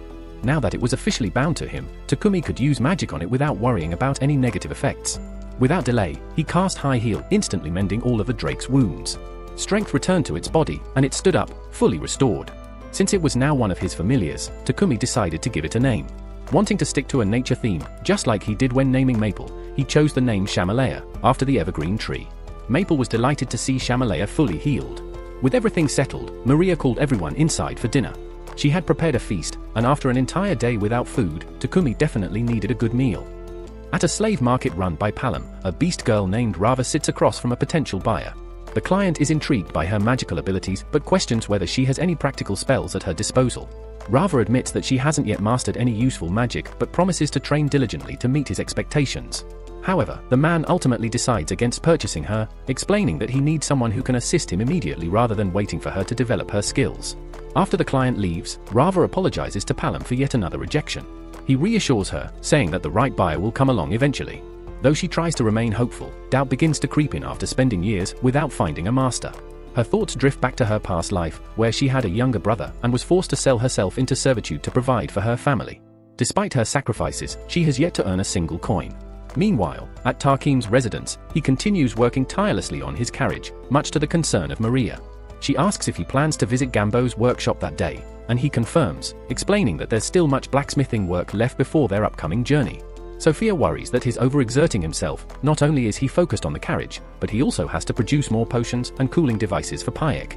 On top of it all, he hasn't taken a single break in days, and she fears he might push himself to exhaustion. Tarkim appreciates their concern but assures them that he's fine before heading out as planned. His first stop of the day is the guild. The moment he steps inside, he overhears a man pleading with the guild master, frantically insisting that he saw something terrifying. Curious, Tarkim approaches the front desk and asks Hans what's going on. Hans explains that several people have reported sightings of a strange creature lurking outside the city. When Tarkim asks for details, it becomes clear that no one knows exactly what the creature looks like. However, Hans has made a rough sketch based on eyewitness accounts. Despite the reports, there's been no sign of actual damage, so he's not too worried. Changing the subject, Hans asks Tarkim what brings him to the guild. Tarkim explains that he's there to register a new pet he recently acquired. Hans, already familiar with Tarkim's unusual animal companions, expects something rare, but when Tarkim retrieves Camila from his pocket dimension, Hans is utterly horrified. One look at Camila and Hans immediately realizes that she is the very creature everyone has been panicking over. Now that the cause of the commotion is clear, the guild master wastes no time dragging Tarkim into a private meeting, where he scolds him relentlessly until Tarkim is practically begging for mercy. Meanwhile, Sophia is out in town after meeting with Milan. She had hoped to find a slave with magical abilities to assist Tarkim with his work, but unfortunately, Milan had no suitable candidates. Instead, he suggested she check other slave markets to see if they had someone who fit the requirements. On her way home, Sophia comes across Maria, who is out shopping for ingredients to prepare a meal. Noticing how exhausted Taki has been lately, Maria hopes a good meal will cheer him up. However, when she and Sophia arrive at Gambo's workshop to check on him, they find Tarkimi completely passed out on a pile of wood. At first, they panic, but Gambo quickly reassures them that there's no need for concern. Tarkimi simply fell asleep while working. Given how much effort he's been putting in without rest, it's not surprising. Even in complete exhaustion, he worked with a smile until he collapsed. Though he'll be fine for now, Gambo warns that if he doesn't slow down, he might push himself too far one day. A short while later, Tarkimi wakes up from his nap, finally completing his project.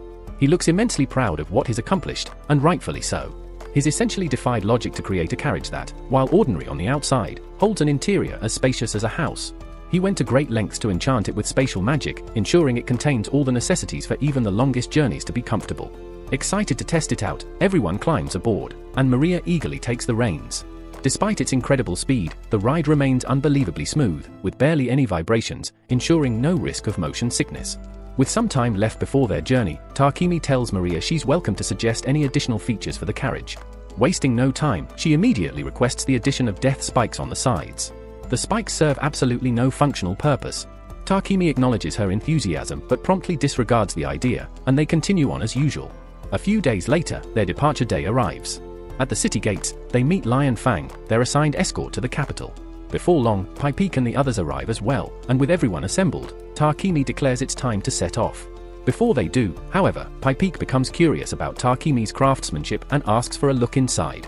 Tarkimi allows it, and the moment Paipik steps in and sees the expansive, home-like interior, he completely loses his composure.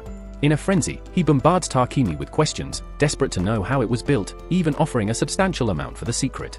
Before his excitement gets out of hand, Lord Godwin steps in, reminding him not to overwhelm Tarkimi.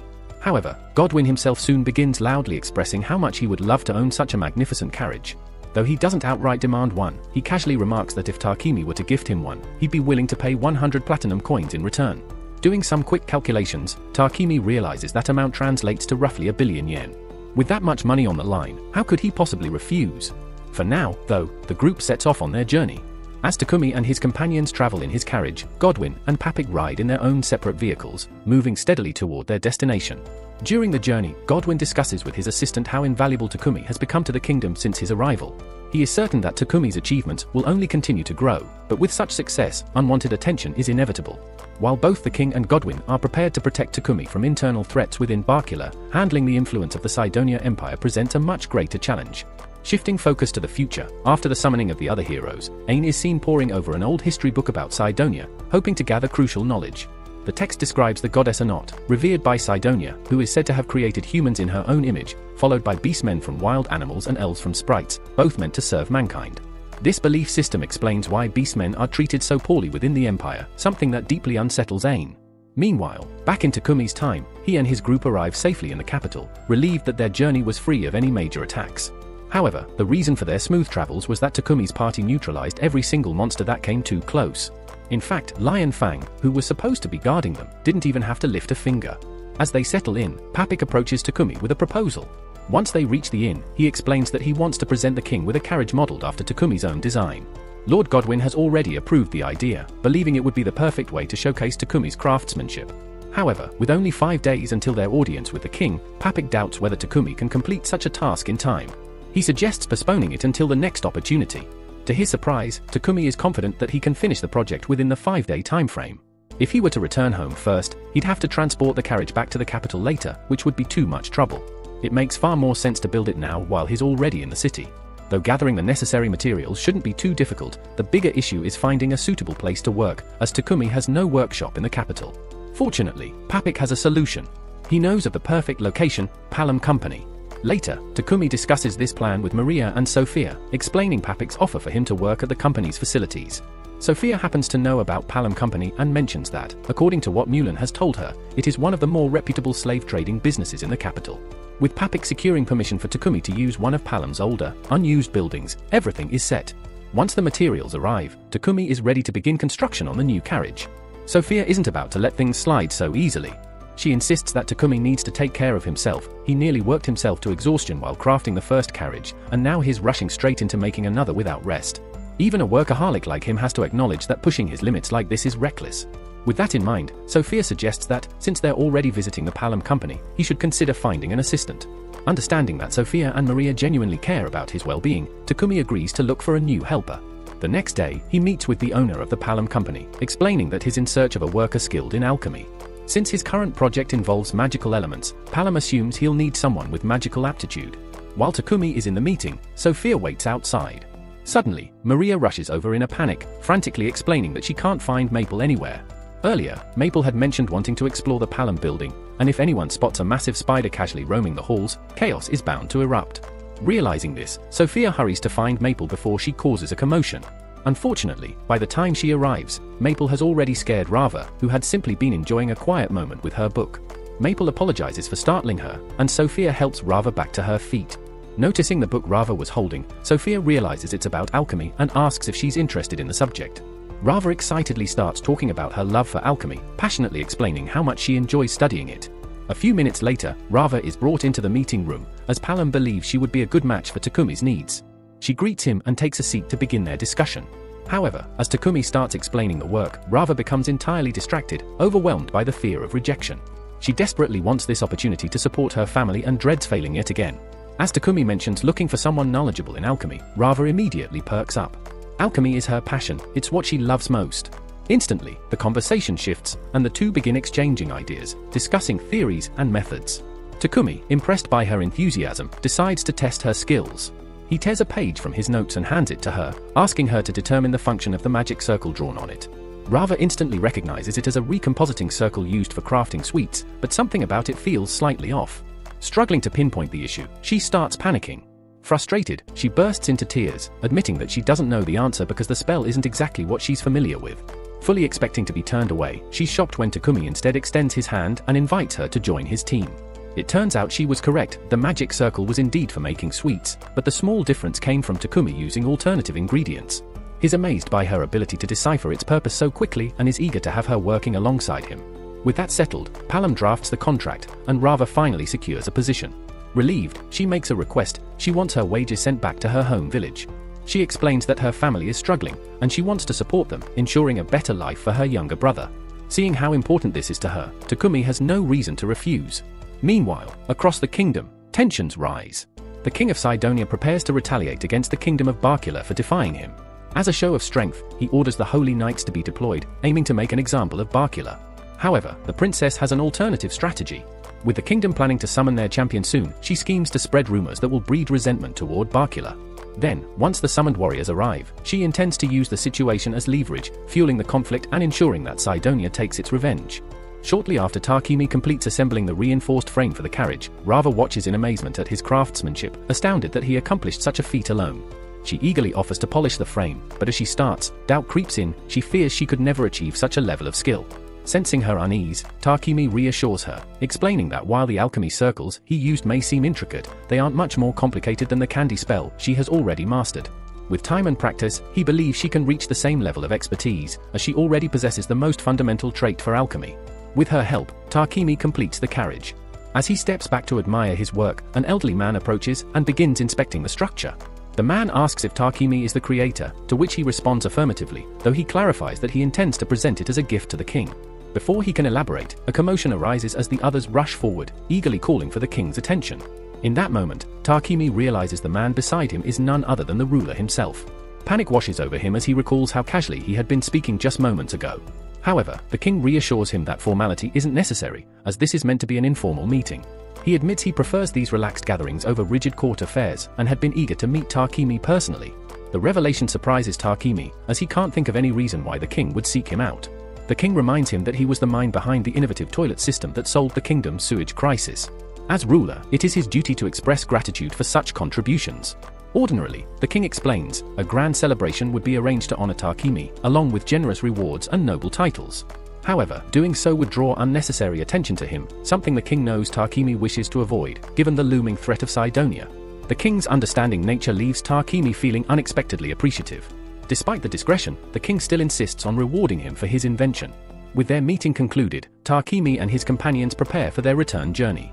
Watching from a window, the king instructs his attendants to ensure no record of Tarquini's visit exists. Simon acknowledges the order, vowing to keep all castle staff silent. However, as Tarquini's goods start reaching markets beyond Barkula, his growing influence will inevitably attract Sidonia's attention. Upon returning to Bolton, Tarquini gathers his workers to discuss their wages. To his astonishment, Maria and Sophia decline payment.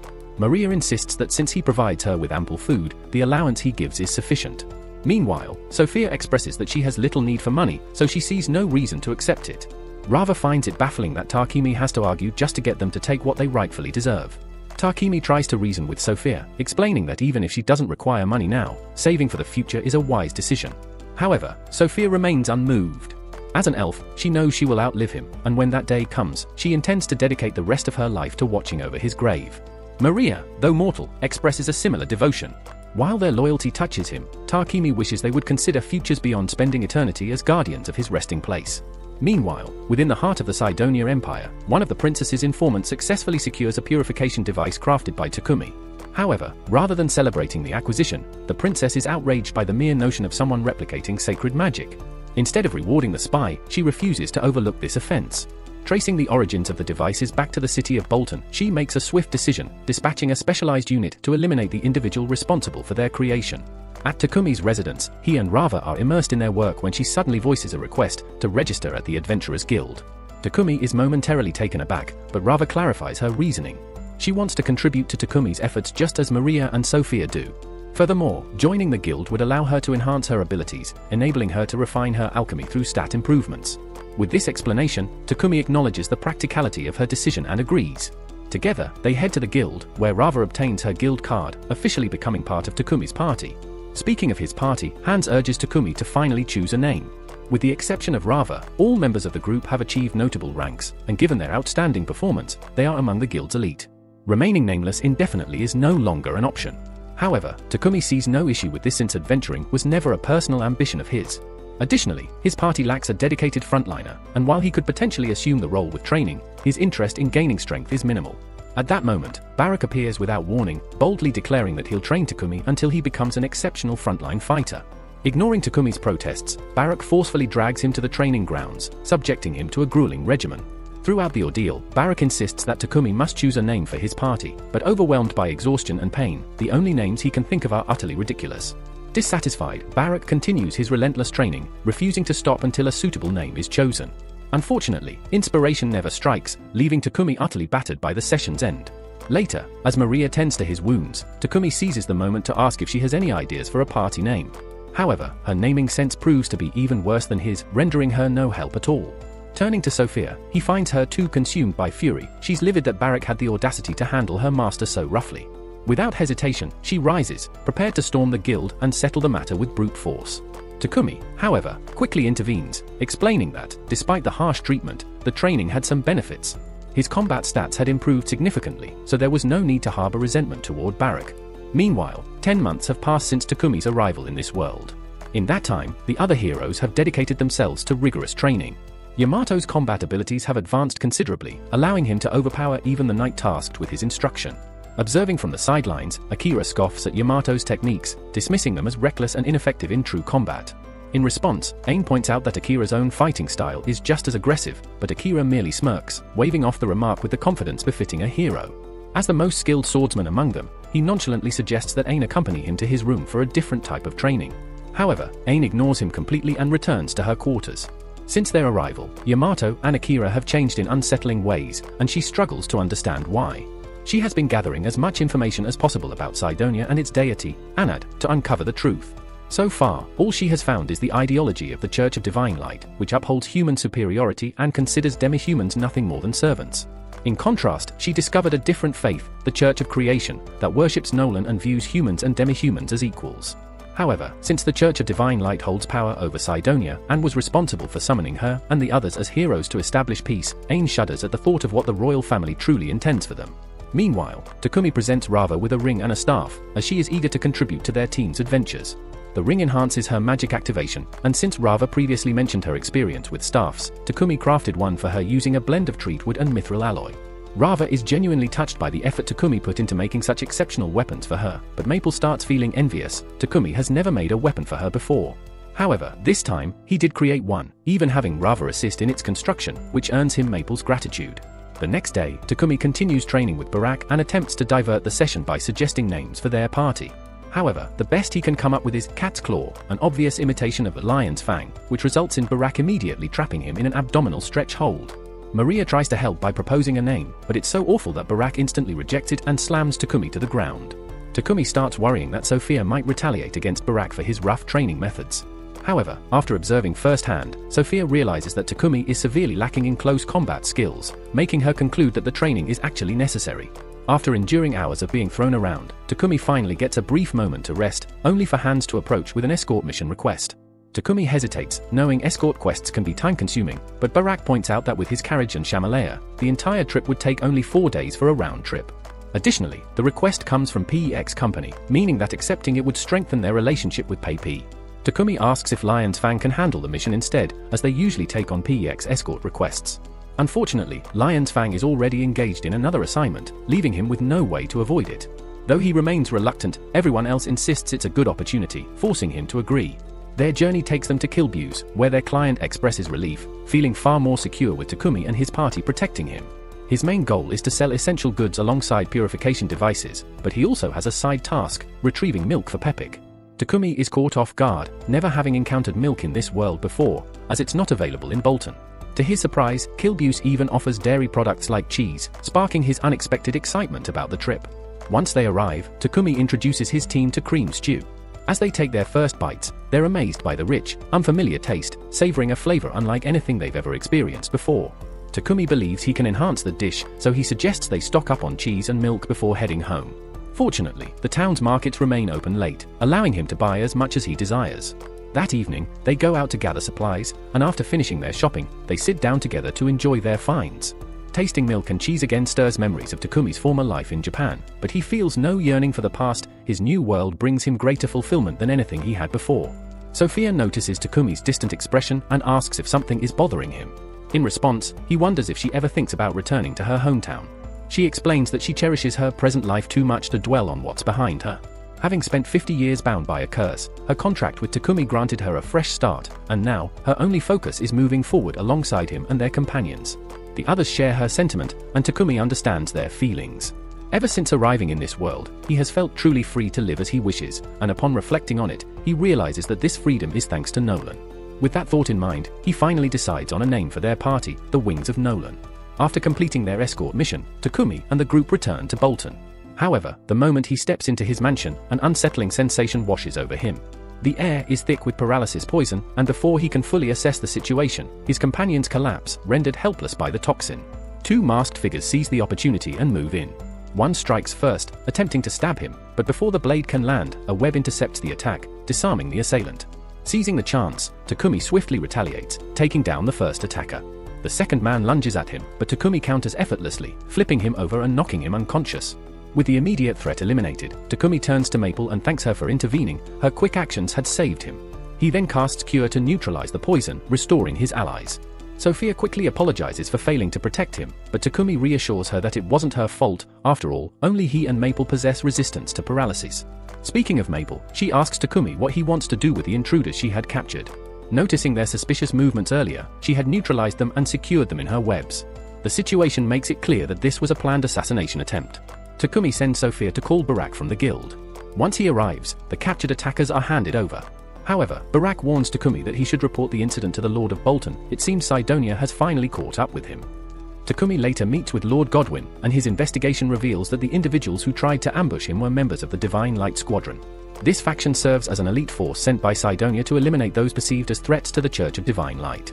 Takumi is deeply unsettled to learn that Sidonia is actively seeking to eliminate him.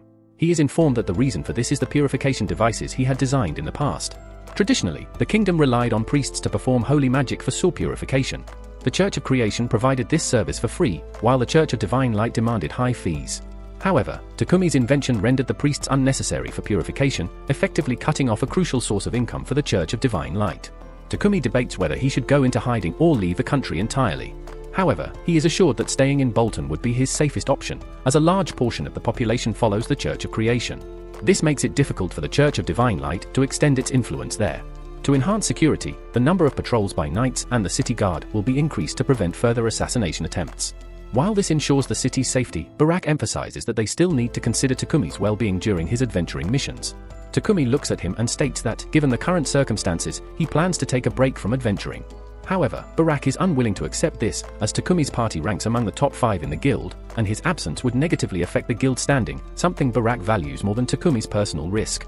Sophia adds that she is willing to protect Takumi at all costs, even if it means putting her own life on the line, and insists on continuing to adventure with him.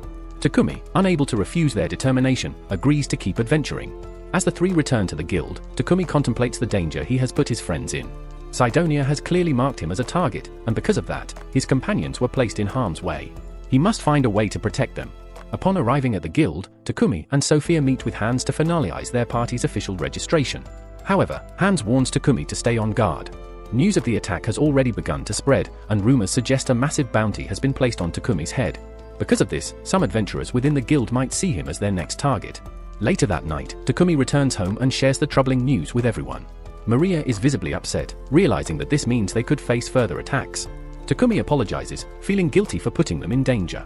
However, his companions reassure him that they have chosen to stand by his side no matter what. They are confident in their own abilities and believe they can handle any threats that come their way. Though comforted by their support, Takumi still feels uneasy. He begins considering the creation of a magical device that could generate a protective barrier around their home, ensuring no attackers could get close to them while they are inside. However, even if that problem is solved, he still needs to figure out how to keep everyone safe while they are outside on their adventures. Sophia suggests that they should recruit someone to serve as their team's frontline defender. Takumi agrees, though he isn't sure where to start looking. Sophia points out that there are plenty of solo adventurers around, so they could probably find someone quickly. However, there's no guarantee that such a person would be reliable. Weighing his options, Takumi decides that acquiring another servant might be the better choice. As the group settles in for the knight stands guard outside the mansion, but Takumi stays up, working tirelessly on his barrier device. The next morning, he steps outside with Rava to work on alchemy. To his surprise, Sophia joins them and offers to assist. Pleased to have another set of hands, Takumi agrees and asks her to engrave a magic circle onto a metal plate. Once that's done, he begins sprinkling magical powder over the plate. As he works, Sophia asks if he got any rest the previous night. Takumi admits that he stayed up, preoccupied with planning defensive measures for the future. Meanwhile, Maple trains alongside Shama, testing her charge attacks against practice dummies. Watching them, Rava suddenly realizes that golems are classified under alchemy, meaning that if Takumi could craft one, it would be perfect for their team's defense. However, golems require control cores with intricate magic circles, something beyond Takomi's current capabilities. If he ever hopes to attempt it, he must significantly refine his mana manipulation skills. For now, though, his main priority is finishing the barrier. He casts a binding spell on the metal plates, preparing them for placement around the mansion. As he completes his work, a notification appears, informing him that his mana manipulation skill has reached its peak and evolved into spell control. With this breakthrough, creating a golem might actually be possible after all. Meanwhile, in Sidonia, the king is informed that the Divine Light Squadron has been captured. He is shocked. Not only did they fail to eliminate their target, but they also fell into enemy hands. The Kingdom of Beulah has likely extracted information from the captives, revealing Sidonia's involvement in the attack. The situation is spiraling out of control. Elizabeth advises the king to cease further offensives against Barkula for now and instead focus on their other critical objective, the summoning circle. The king agrees and requests an update from Homer regarding the ancient magic circles they discovered. Homer explains that while he couldn't fully decipher them, they still appear to be operational. They simply need time to gather enough energy, meaning it will take roughly 2 months before they can complete the summoning. Back at Takomi's estate, he has just attempted to craft his first golem, but the results are disastrous. The complexity of the control core's magic circles far exceeds his expectations, meaning he will need to continue leveling up before he can succeed. Maple, observing his struggles, questions why he even needs a golem when their current group is already strong. Takemi figures having a golem on guard duty at all times would be a great idea, especially when they leave on adventures. Maple questions why he doesn't simply tame a wild golem instead, which turns out to be an excellent suggestion. Wasting no time, Takemi starts planning and asks Sophia if she knows where to find golems. She mentions that stone golems have been sighted near the Forest of Death, and if he dares to explore a dungeon, he might even encounter an iron golem. Takemi is caught off guard by the mention of dungeons, though Sophia finds it odd that he isn't familiar with them. He brushes it off, claiming he's never entered one before, but thinks they should attempt to locate an iron golem there. However, Sophia quickly advises against it, pointing out that without a tank in their team, diving into a dungeon would be reckless. Acknowledging her concern, Takemi and his companions instead head to the rocky plains in search of a stone golem. They eventually spot one, but it's far larger than expected. Sophia identifies it as a Guardian-class golem, explaining that its magic stone must be targeted to bring it down. However, Takemi has no intention of destroying it. Just as the golem turns toward them and begins scanning the area, he and Sophia quickly take cover behind a rock. Sophia hadn't anticipated it possessing a scanning ability and starts to worry that it might be too formidable for them. She suggests searching for a different golem, but Takemi insists this one is ideal. A guardian of this caliber would make an excellent deterrent against intruders. Without hesitation, he charges forward. Just as the others prepare for battle, Takemi suddenly notices something: the golem isn't attacking. He urges everyone to stand down and decides to test a theory. Standing so close to the creature is nerve-wracking, yet he senses a familiar energy. It strongly resembles the presence of Nolan, leading him to suspect that this golem was designed to guard one of Nolan's ancient sites. If that's true, the blessing he received from Nolan might allow him to form a bond with it. Extending his hand, he attempts to tame the golem, and to everyone's amazement, it works. The golem is now under his command without any need for a fight. Maple and the others are thoroughly impressed. Maple then asks Takemi what he plans to name his new guardian. After some thought, he decides on the name Titan. The group welcomes Titan to their team, and despite his rigid form, the golem appears to be trying to communicate. Noting this, Takemi decides to craft a more adaptable body for him. He then announces that they can now return home, but Sophia brings up the challenge of transporting a massive golem back. The sudden appearance of Titan in his full form would undoubtedly cause chaos. Aware of this, Takemi quickly considers storing him away in his pocket dimension. However, before he can act, Titan unexpectedly begins to shrink and reshapes himself into a compact rock golem. With his new, less conspicuous form, they can now bring him into town without drawing too much attention. Takemi reassures everyone that he will begin enhancing Titan as soon as possible. Meanwhile, in a distant place, Ain observes her companions growing both in strength and ruthlessness with each passing day. Their power has reached the point where they can effortlessly defeat an entire squad of elite knights, taking twisted pleasure in mocking their opponent's weakness as they stand victorious over them. Back at their base, Takemi wastes no time in beginning work on a new and improved body for Titan. Feeling genuinely thrilled by the challenge, he eagerly lays out plans for its construction. However, before diving into the project, he calls for a meeting to address something crucial. He declares his intention to dissolve all contracts binding the group together. The girls react with shock, immediately questioning his decision. Takemi explains that as long as they remain with him, they will constantly be at risk, and he cannot bear the thought of them getting hurt. This concern has weighed heavily on him since the moment they were first attacked. To ensure their safety, he has concluded that this is the best course of action. The girls counter, asking who will protect him if they leave. He assures them that Titan, along with Maple and Shama, will be sufficient, so they need not worry about him. To help them settle elsewhere, he even offers them a substantial sum of money, calling it his final gift to them. Maria, however, refuses to accept this decision. Standing abruptly, she points her spear at him, demanding to know why he always prioritizes others over himself. Takemi solemnly reiterates that he simply cannot bear the thought of causing them harm. Despite his deep care for them, he believes it's necessary to part ways. Overwhelmed, Maria shouts that if he truly cares, he should want them to stand beside him and face adversity together. When Takemi remains silent, unable to respond, she breaks down into tears, apologizing for her outburst but admitting she doesn't know what to do without him. Sophia steps forward to comfort Maria before turning to Takemi. She acknowledges that he is only doing this to protect them, but she also insists that after everything they have endured together, asking them to leave is too cruel. They vow to serve him with unwavering loyalty, and they meant every word of it. Seeing their determination, Takemi finally understands. He apologizes sincerely for trying to force his decision upon them without considering their feelings. He then asks them once more if they truly wish to stay with him despite the looming dangers. Without hesitation, the girls affirm their resolve, promising to stand by his side no matter what challenges await.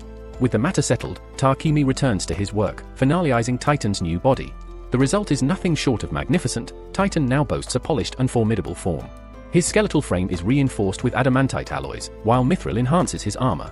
Every conceivable weapon has been integrated into his design. The most exciting part, however, is the colossal body Takemi has built for Titan to inhabit, bringing to life his long-held dream of creating a true golem.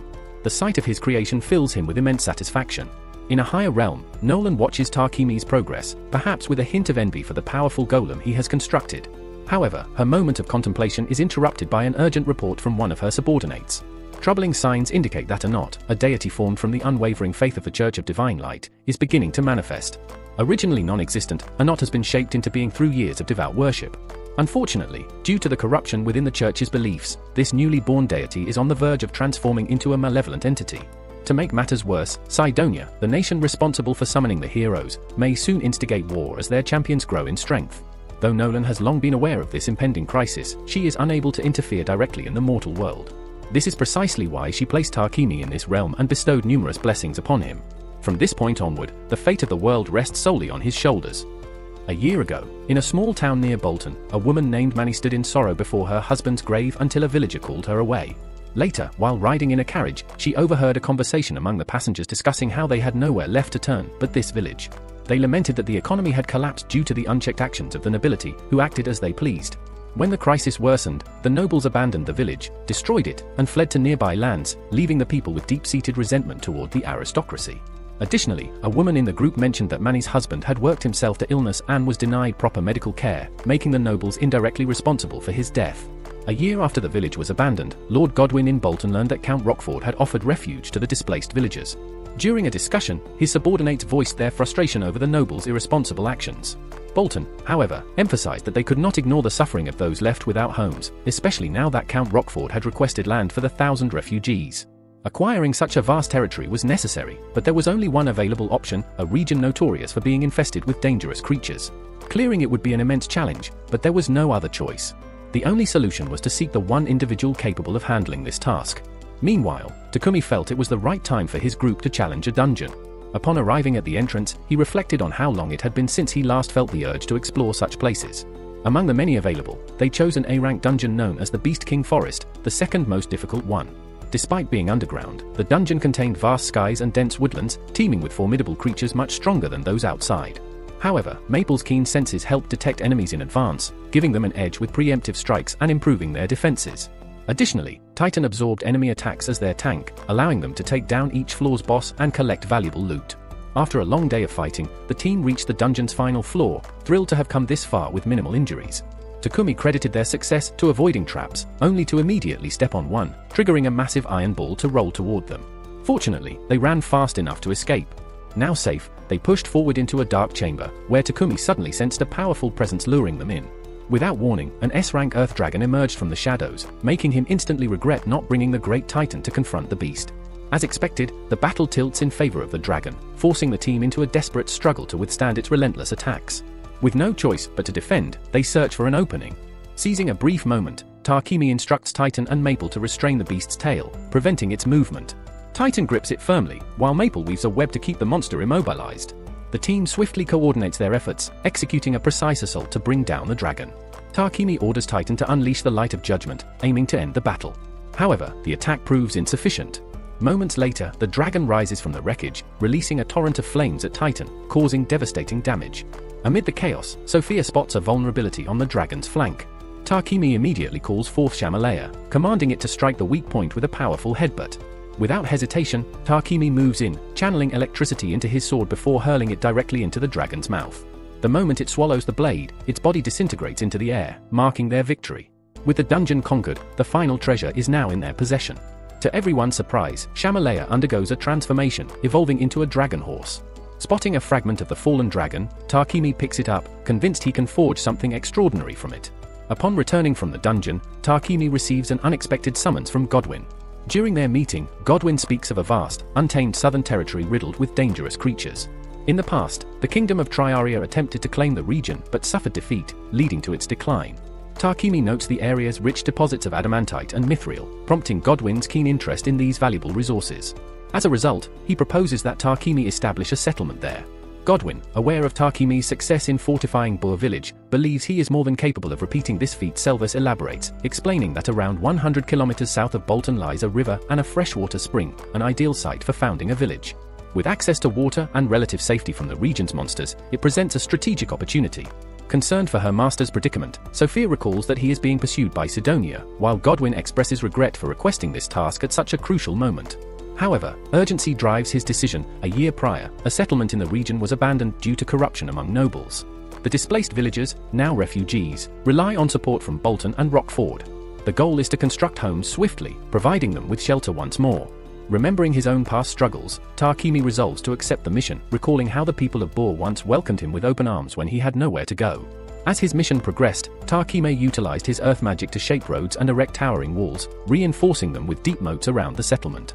Once the initial defenses were set, they expanded the internal pathways, constructed aqueducts, and cleared out the surrounding threats. After some time, Tarkimi asked Sophia to return to Bolton and escort the incoming settlers to their new home. When she arrived with the news, Godwin found it difficult to accept that the village was already habitable after just 10 days of labor. Regardless, the caravan transporting the refugees was dispatched, and during their journey, murmurs of doubt spread among them. Many suspected they were being sent to the distant borderlands, an untamed region filled with danger, where they would be abandoned to their fate, ensuring they no longer posed a burden to the nobility. According to the rumors, the settlement was to be overseen by a delegate from Bolton, most likely an affluent individual who saw the poor as mere expendable labor. Upon arrival, the knights accompanying the refugees were taken aback by the towering fortification surrounding the village. Their astonishment only grew when they encountered rows of well-constructed homes and an imposing fortress. As soon as Dawn set foot in the settlement, Tarkimi informed him that preparations were underway to cultivate the land and that the walls were sturdy enough to keep monsters at bay. Dawn, however, turned his attention to the grand structure at the village's center, questioning its necessity. Tarkimi explained that it was meant for the village leader, as there were already sufficient houses for everyone. Additionally, he pointed out the barracks built for the knights and elaborated on the sanitation system, which incorporated septic tanks and magical devices. Skeptical that a mere youth could achieve all of this in just 10 days, the officer accused him of relying solely on magic, a claim that Tarkimi did not refute. Some of the refugees gazed upon their new home with wonder, uncertain if they could truly settle there. Meanwhile, Sophia approached Manny and noticed she was alone in her dwelling. When asked about it, Manny revealed that her husband had passed away back in their old village. Sophia acknowledged how challenging it must be to manage a farm alone and inquired if she had considered other forms of work. Receiving no immediate answer, Sophia assured Manny that she would consult her master regarding the matter. Surprised by the mention of a master, Manny listened as Sophia explained that this individual was the one responsible for building the village. Given how occupied everyone was, he might require someone to assist with cooking. With that, Sophia went to speak with Tarkimi and mentioned the idea of finding a suitable role for the young beast woman. Later, Tarkimi presented Manny with the opportunity to work for him, offering a wage in exchange for her services. At that moment, Manny recalled the hushed conversations during the journey, warnings about the dangers of trusting nobles. She remembered how greed had taken her husband from her and hesitated, fearful that accepting the position might lead her down a similar path of despair. Unable to shake her apprehensions, she declined the offer, admitting she could not place her trust in Tarkimi. Maria attempted to reassure her that Tarkimi was unlike the nobles she had known, but he chose to let the matter rest for the time being. After the conversation, Manny felt uneasy. She had spoken her mind so openly, was she now at risk? Would she face repercussions for her bluntness? Or perhaps her reaction was driven by a deeper sense of justice, an instinctive resistance against the power structures that had wronged her? Or was it merely frustration at the helplessness she had endured for so long? Lost in thought, she suddenly became aware of her surroundings. Without realizing it, she had wandered past the settlement's borders and found herself deep in the forest, alone in an area teeming with lurking creatures, far from the safety of the village. At that moment, Maple rushes off to inform his master of an imminent monster invasion. Without hesitation, Tarquini searches for Dawn and orders all bridges to be lifted while ensuring the villagers' safety. According to him, no creature should be able to breach the walls, so their focus remains on eliminating threats outside. Meanwhile, Manny dashes toward the settlement but arrives too late, witnessing the bridge being raised. Some villagers inform Maria that they couldn't locate Manny, but she was last seen heading toward the southern bridge. Concerned for her, they all climb onto Titan's back. Outside the walls, Manny faces two wolves and questions why she even ended up there, convinced that this might be where she meets her end. Just as the beasts prepare to strike, Takumi arrives in time to rescue her, swiftly dispatching the creatures with his spear. Manny then points out that several other monsters are still lurking, but Takumi remains unfazed. Soon after, the rest of the group arrives, reporting that all remaining enemies have been taken care of. Tarquini jokingly tells Manny they make a perfect team. As she listens, she suddenly notices his injury. Without delay, she bandages the wound, apologizing for her earlier harsh words. However, Takumi reassures her, relieved that she remains unharmed. His priority is to protect the villagers, ensuring they all live in peace. At that moment, Manny realizes that this young man is unlike any noble she has ever known. He is selfless and exceptional. Aware that she cannot take back her past remarks, she openly expresses her wish to serve him as he once proposed. Tarquini, without hesitation, accepts, and the other girls eagerly declare Manny part of their group, welcoming her warmly. Meanwhile, in Bolton, Dawn informs Godwin about Tarquini's overwhelming success in establishing the new settlement. Proudly, Godwin contemplates whether this town could serve as a foothold for future endeavors. Elsewhere, in Sidonia, the king receives a letter from the kingdom of Triaria. The message states that an unexpected fortress town, complete with an enormous castle, has been built on previously unclaimed lands near Barca. Additionally, sightings confirm that the knights present were dispatched from Bolton, and there is strong suspicion that an alchemist is involved. This development hints at a possible maneuver by the Empire of Sidonia. Elizabeth asserts that the kingdom of Barkila must no longer dominate the region and declares that Sidonia should rise as the continent's supreme force. The king, intrigued, inquires about her intentions, and she reveals that it is time to launch a counter-offensive. Back in the settlement, Takumi examines a road and considers its potential for trade when Manny arrives with lunch. As they eat, an immense surge of mana erupts, sweeping across the land with staggering force, leaving everyone momentarily blinded and unsettled. Maple remarks on sensing an ominous energy, while Sophia confesses to feeling uneasy. In that instant, Tarquini recalls that Nolan had manipulated time when summoning him, placing him a year ahead of the hero's arrival. Now, exactly 1 year has passed since his entry into this world, signaling their emergence. At that very moment, Akira, Yamato, and Ain suddenly find themselves standing within the mysterious halls of Sidonia, where Elizabeth awaits them with a knowing gaze. 3 months had passed since the summoning of the heroes, and by this time, each had attained a notable rank. Nolan foresaw that Sidonia would soon make a move, and his prediction proved accurate when Elizabeth gathered the heroes for a significant announcement. She declared that the time had come to unveil the world's new champions and intended to take them on a journey across the continent to demonstrate their abilities. While Akira and Yamato were eager to embrace their roles and bask in the admiration of the people, Ain felt far less enthusiastic. Despite her growing doubts about Elizabeth and the king, she masked her unease with feigned excitement to avoid drawing suspicion. Meanwhile, in a distant village, Takomi's settlement had officially been named Wedgefort, quickly flourishing as merchants and artisans arrived to establish their trades. Not far from the village, Sophia was engaged in hunting when she was interrupted by Maple, who presented an unfamiliar creature she had captured. However, Sophia immediately recognized it as a bush lizard and grew concerned, noting that the local monsters were becoming stronger. She shared her unease with the others, though she assured them she could handle the increasing threats on her own. What troubled her more was the suspicion that something unnatural was driving the creatures from their usual territories. Though lacking concrete proof, she suspected a connection to the monofluctuation sensed 3 months earlier, an event powerful enough to alter the region's ecosystem. Takomi reflected on Nolan's words about the hero's arrival, understanding the need to tread carefully despite his uncertainty about what lay ahead. That evening, Captain Dawn informed him that Barak, the guild master, had summoned him back with a task to undertake. Takomi agreed to return, but first asked Dawn if anything significant had occurred in Bolton during his absence. Dawn assured him that all remained the same, though a rumor had begun circulating: 3 heroes had appeared in the Empire of Sidonia. This revelation prompted a discussion among Takomi and his allies. Most, unaware of the truth behind the summoning, speculated that Nolan had brought the heroes to Sidonia to counter the kingdom's corruption.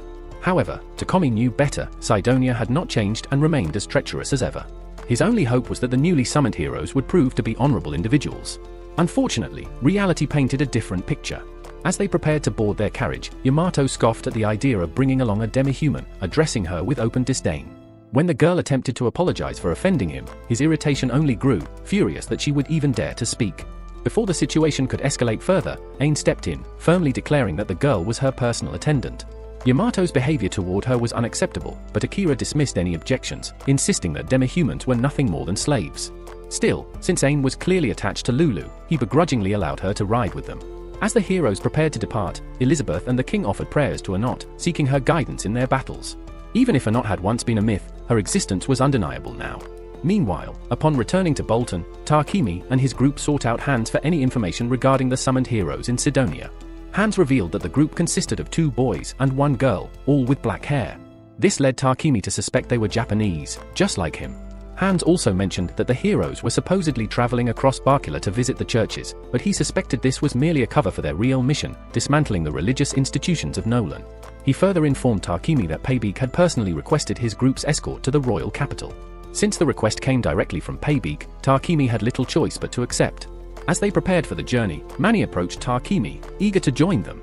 However, Tarquini hesitated, knowing that escort missions could be dangerous, especially for someone without combat experience. Manny, despite understanding the risks, didn't want to be left behind in the mansion all alone. Maria and Sophia sympathized with her, and Manny pleaded with Tarquini to reconsider, pointing out that she could use earth magic and wouldn't be entirely helpless. After some deliberation, Tarquini relented, agreeing to bring her along under the condition that she stayed close to Maria or Rava. Overjoyed, Manny accepted, though they still needed to get her registered as an adventurer. Meanwhile, the heroes continued toward Barkula, but Yamato and Akira grew frustrated with the rough ride due to the lack of proper suspension in their carriage. Akira mentioned hearing about a newly invented carriage with suspension in Barkula and was eager to acquire one. He then joked about the region's high elf population, suggesting to Yamato that they take a few with them for their entertainment. Yamato found the idea appealing, but the captain reminded them that Barkula had strict laws against taking slaves out of the country. However, neither Akira nor Yamato cared about such restrictions. As top-tier adventurers, both above level 30, they believed no one on the continent could stand against them. Ain found their arrogance sickening, but she knew this was her moment to act. With their destination set for the royal capital, she felt this might be her only opportunity to change things. A few days later, Tarquini successfully completed the escort mission. Upon returning to the royal capital, the guild receptionist informed him that he, along with Sophia and Maria, had been promoted to A rank, while Rava had been elevated to B rank. She requests their guild cards to finalize their promotions, but before she can proceed, a sudden commotion erupts at the back of the guild. The so-called heroes have arrived, making a grand scene. Akira, exuding authority, commands everyone to step aside as he moves forward. When a beast folk member tries to approach him, Akira strikes the man without hesitation. This act alone is enough to cause concern, but things take an even more dramatic turn when Akira and Yamato lay eyes on Takumi and his companions. Their striking beauty leads the 2 heroes to assume they are mere possessions, mistaking Takumi for a common adventurer beneath their notice. With an air of entitlement, Akira demands that Takumi hand over the women at once. Takumi, unimpressed, ignores them, but their arrogance is starting to wear on his patience. Though he prefers to avoid unnecessary confrontation, he gives them a warning. He tells them to back off. However, Akira, unwilling to let such defiance slide, draws his blade and lunges at Takumi with clear intent to kill. Without breaking a sweat, Takumi dodges the strike and, using his alchemy, shatters Akira's weapon with ease. Yamato attempts to attack next, only to find himself effortlessly thrown to the ground like a mere child. Ain, witnessing this, is astounded by Takumi's overwhelming skill.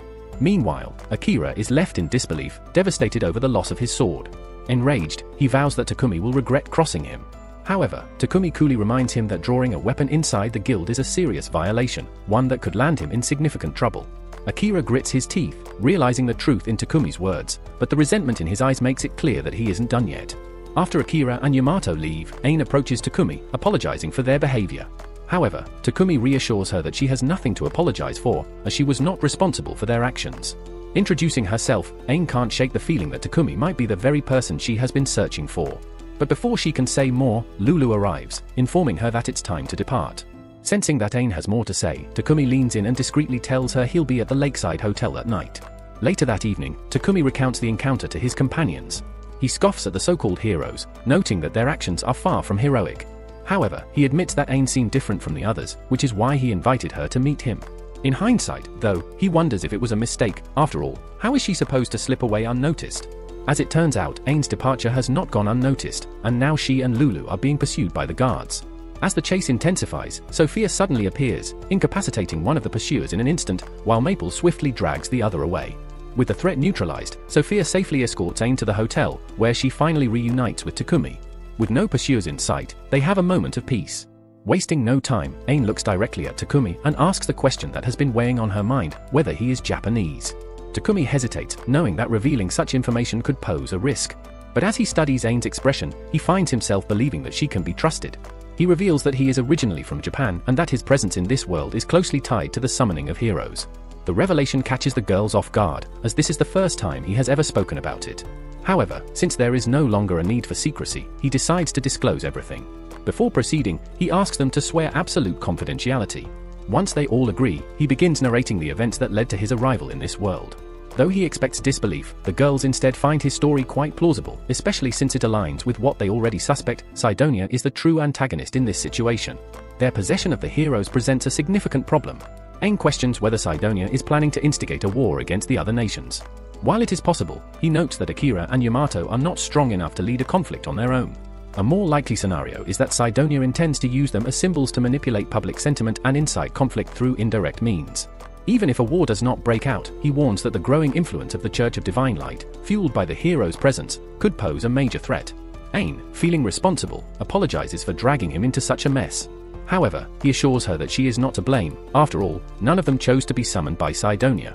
With the conversation shifting to Akira and Yamato, he questions why they behave so differently if they also came from Japan. Ain recalls that they were once good people, but their personalities drastically changed after training in Sidonia.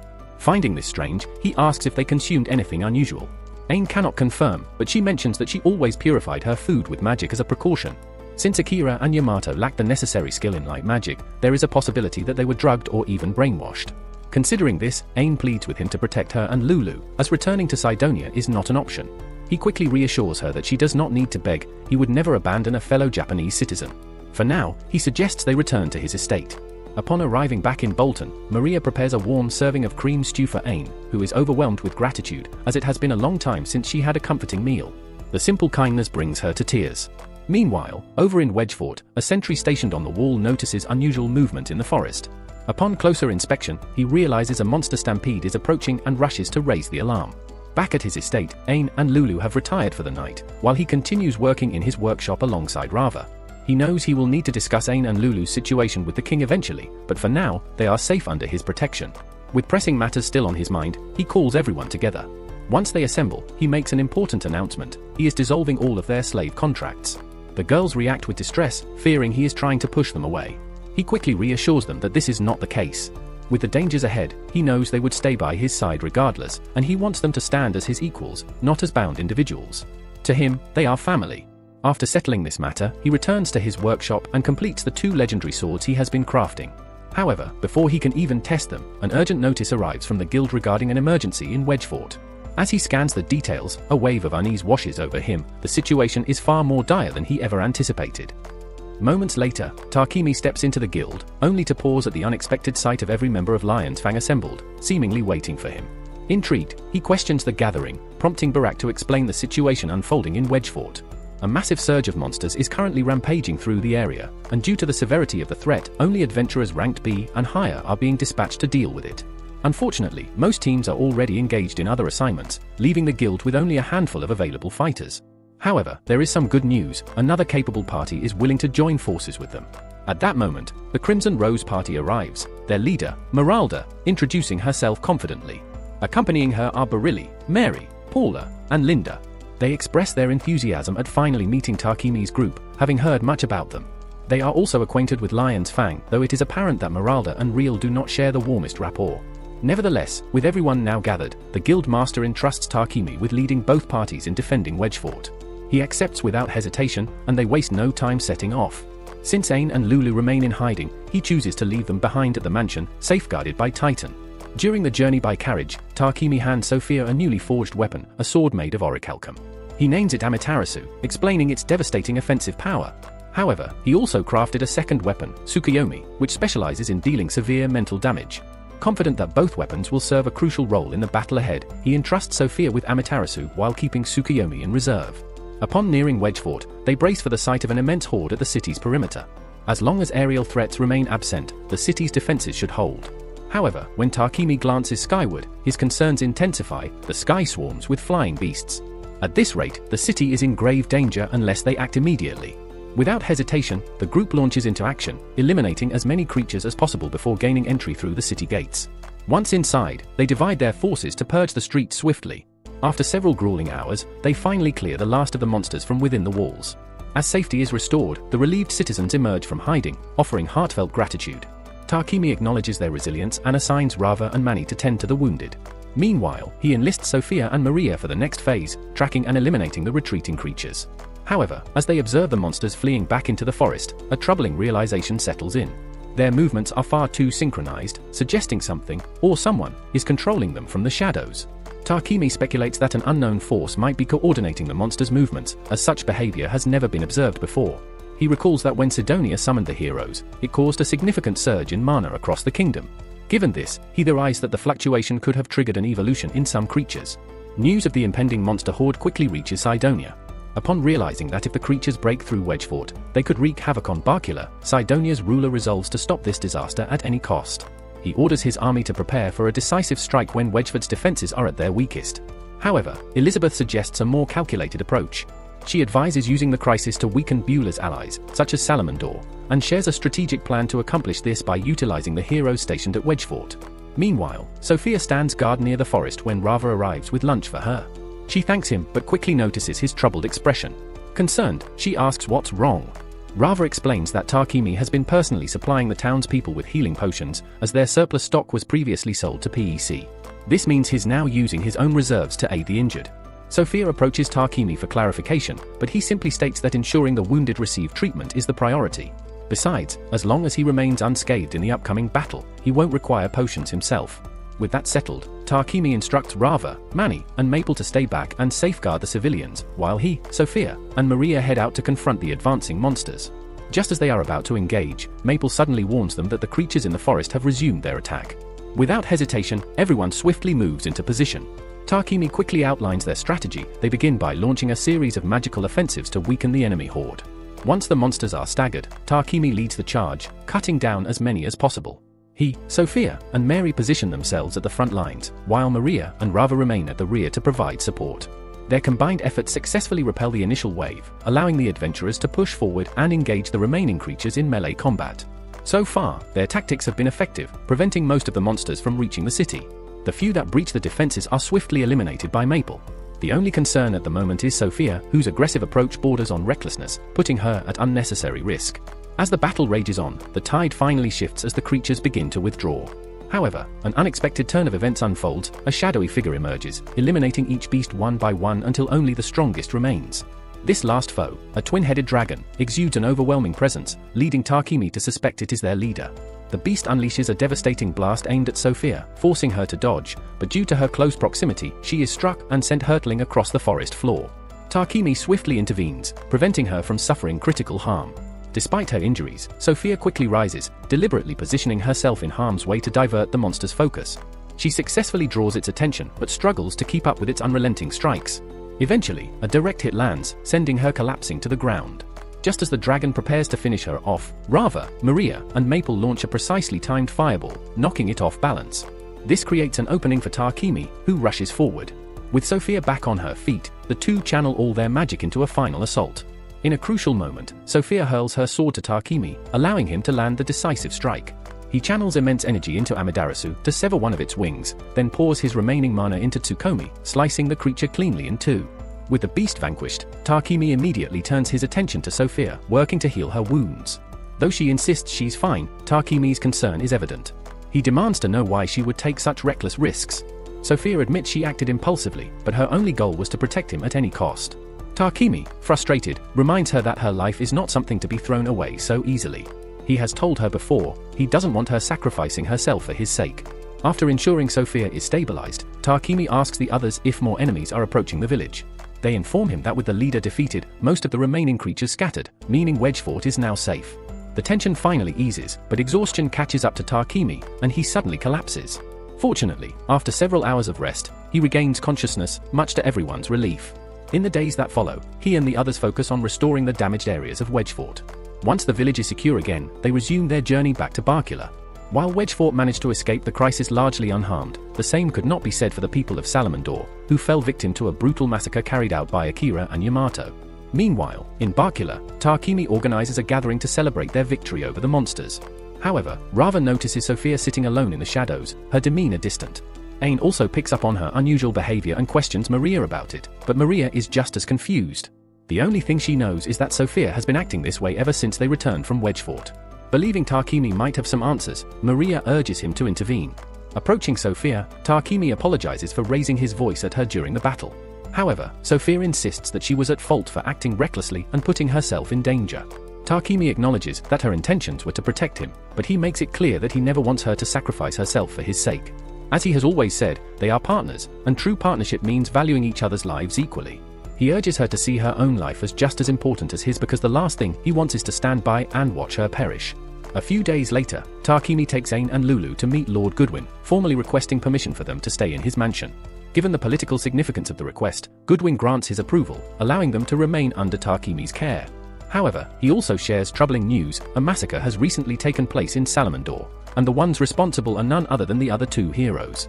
The revelation weighs heavily on Ain, who begins to wonder if she could have prevented the tragedy had she not fled. Takemi reassures her that none of this is her fault, but she knows that, sooner or later, she will have to face them. This time, she resolves not to turn away. Takemi, on the other hand, is increasingly disturbed by how Sidonia has manipulated these heroes for their own hidden agenda. Seeking clarity, he visits Nolan, hoping she can provide answers. Nolan is pleased to see him again, as it has been quite some time since their last encounter. Takemi asks if there was a reason she sent him back a year into the past, explaining how his life has become entangled with Sidonia and the other heroes since then. However, all Nolan tells him is that she is leaving the future in his hands. With his resolve strengthened, Takemi makes a decision: he will do whatever it takes to protect those he holds dear. The life he has now is something he cherishes, and through alchemy, he has found joy in his ability to create. If confronting Sidonia is the only way to preserve this life and put an end to their schemes, then that is exactly what he must do. Before Nolan sends him back, Takemi remembers to bring her offerings. This time, he hasn't forgotten, and seeing her satisfied, he takes his leave. Thanks for watching. Please like, share, and subscribe for more recaps.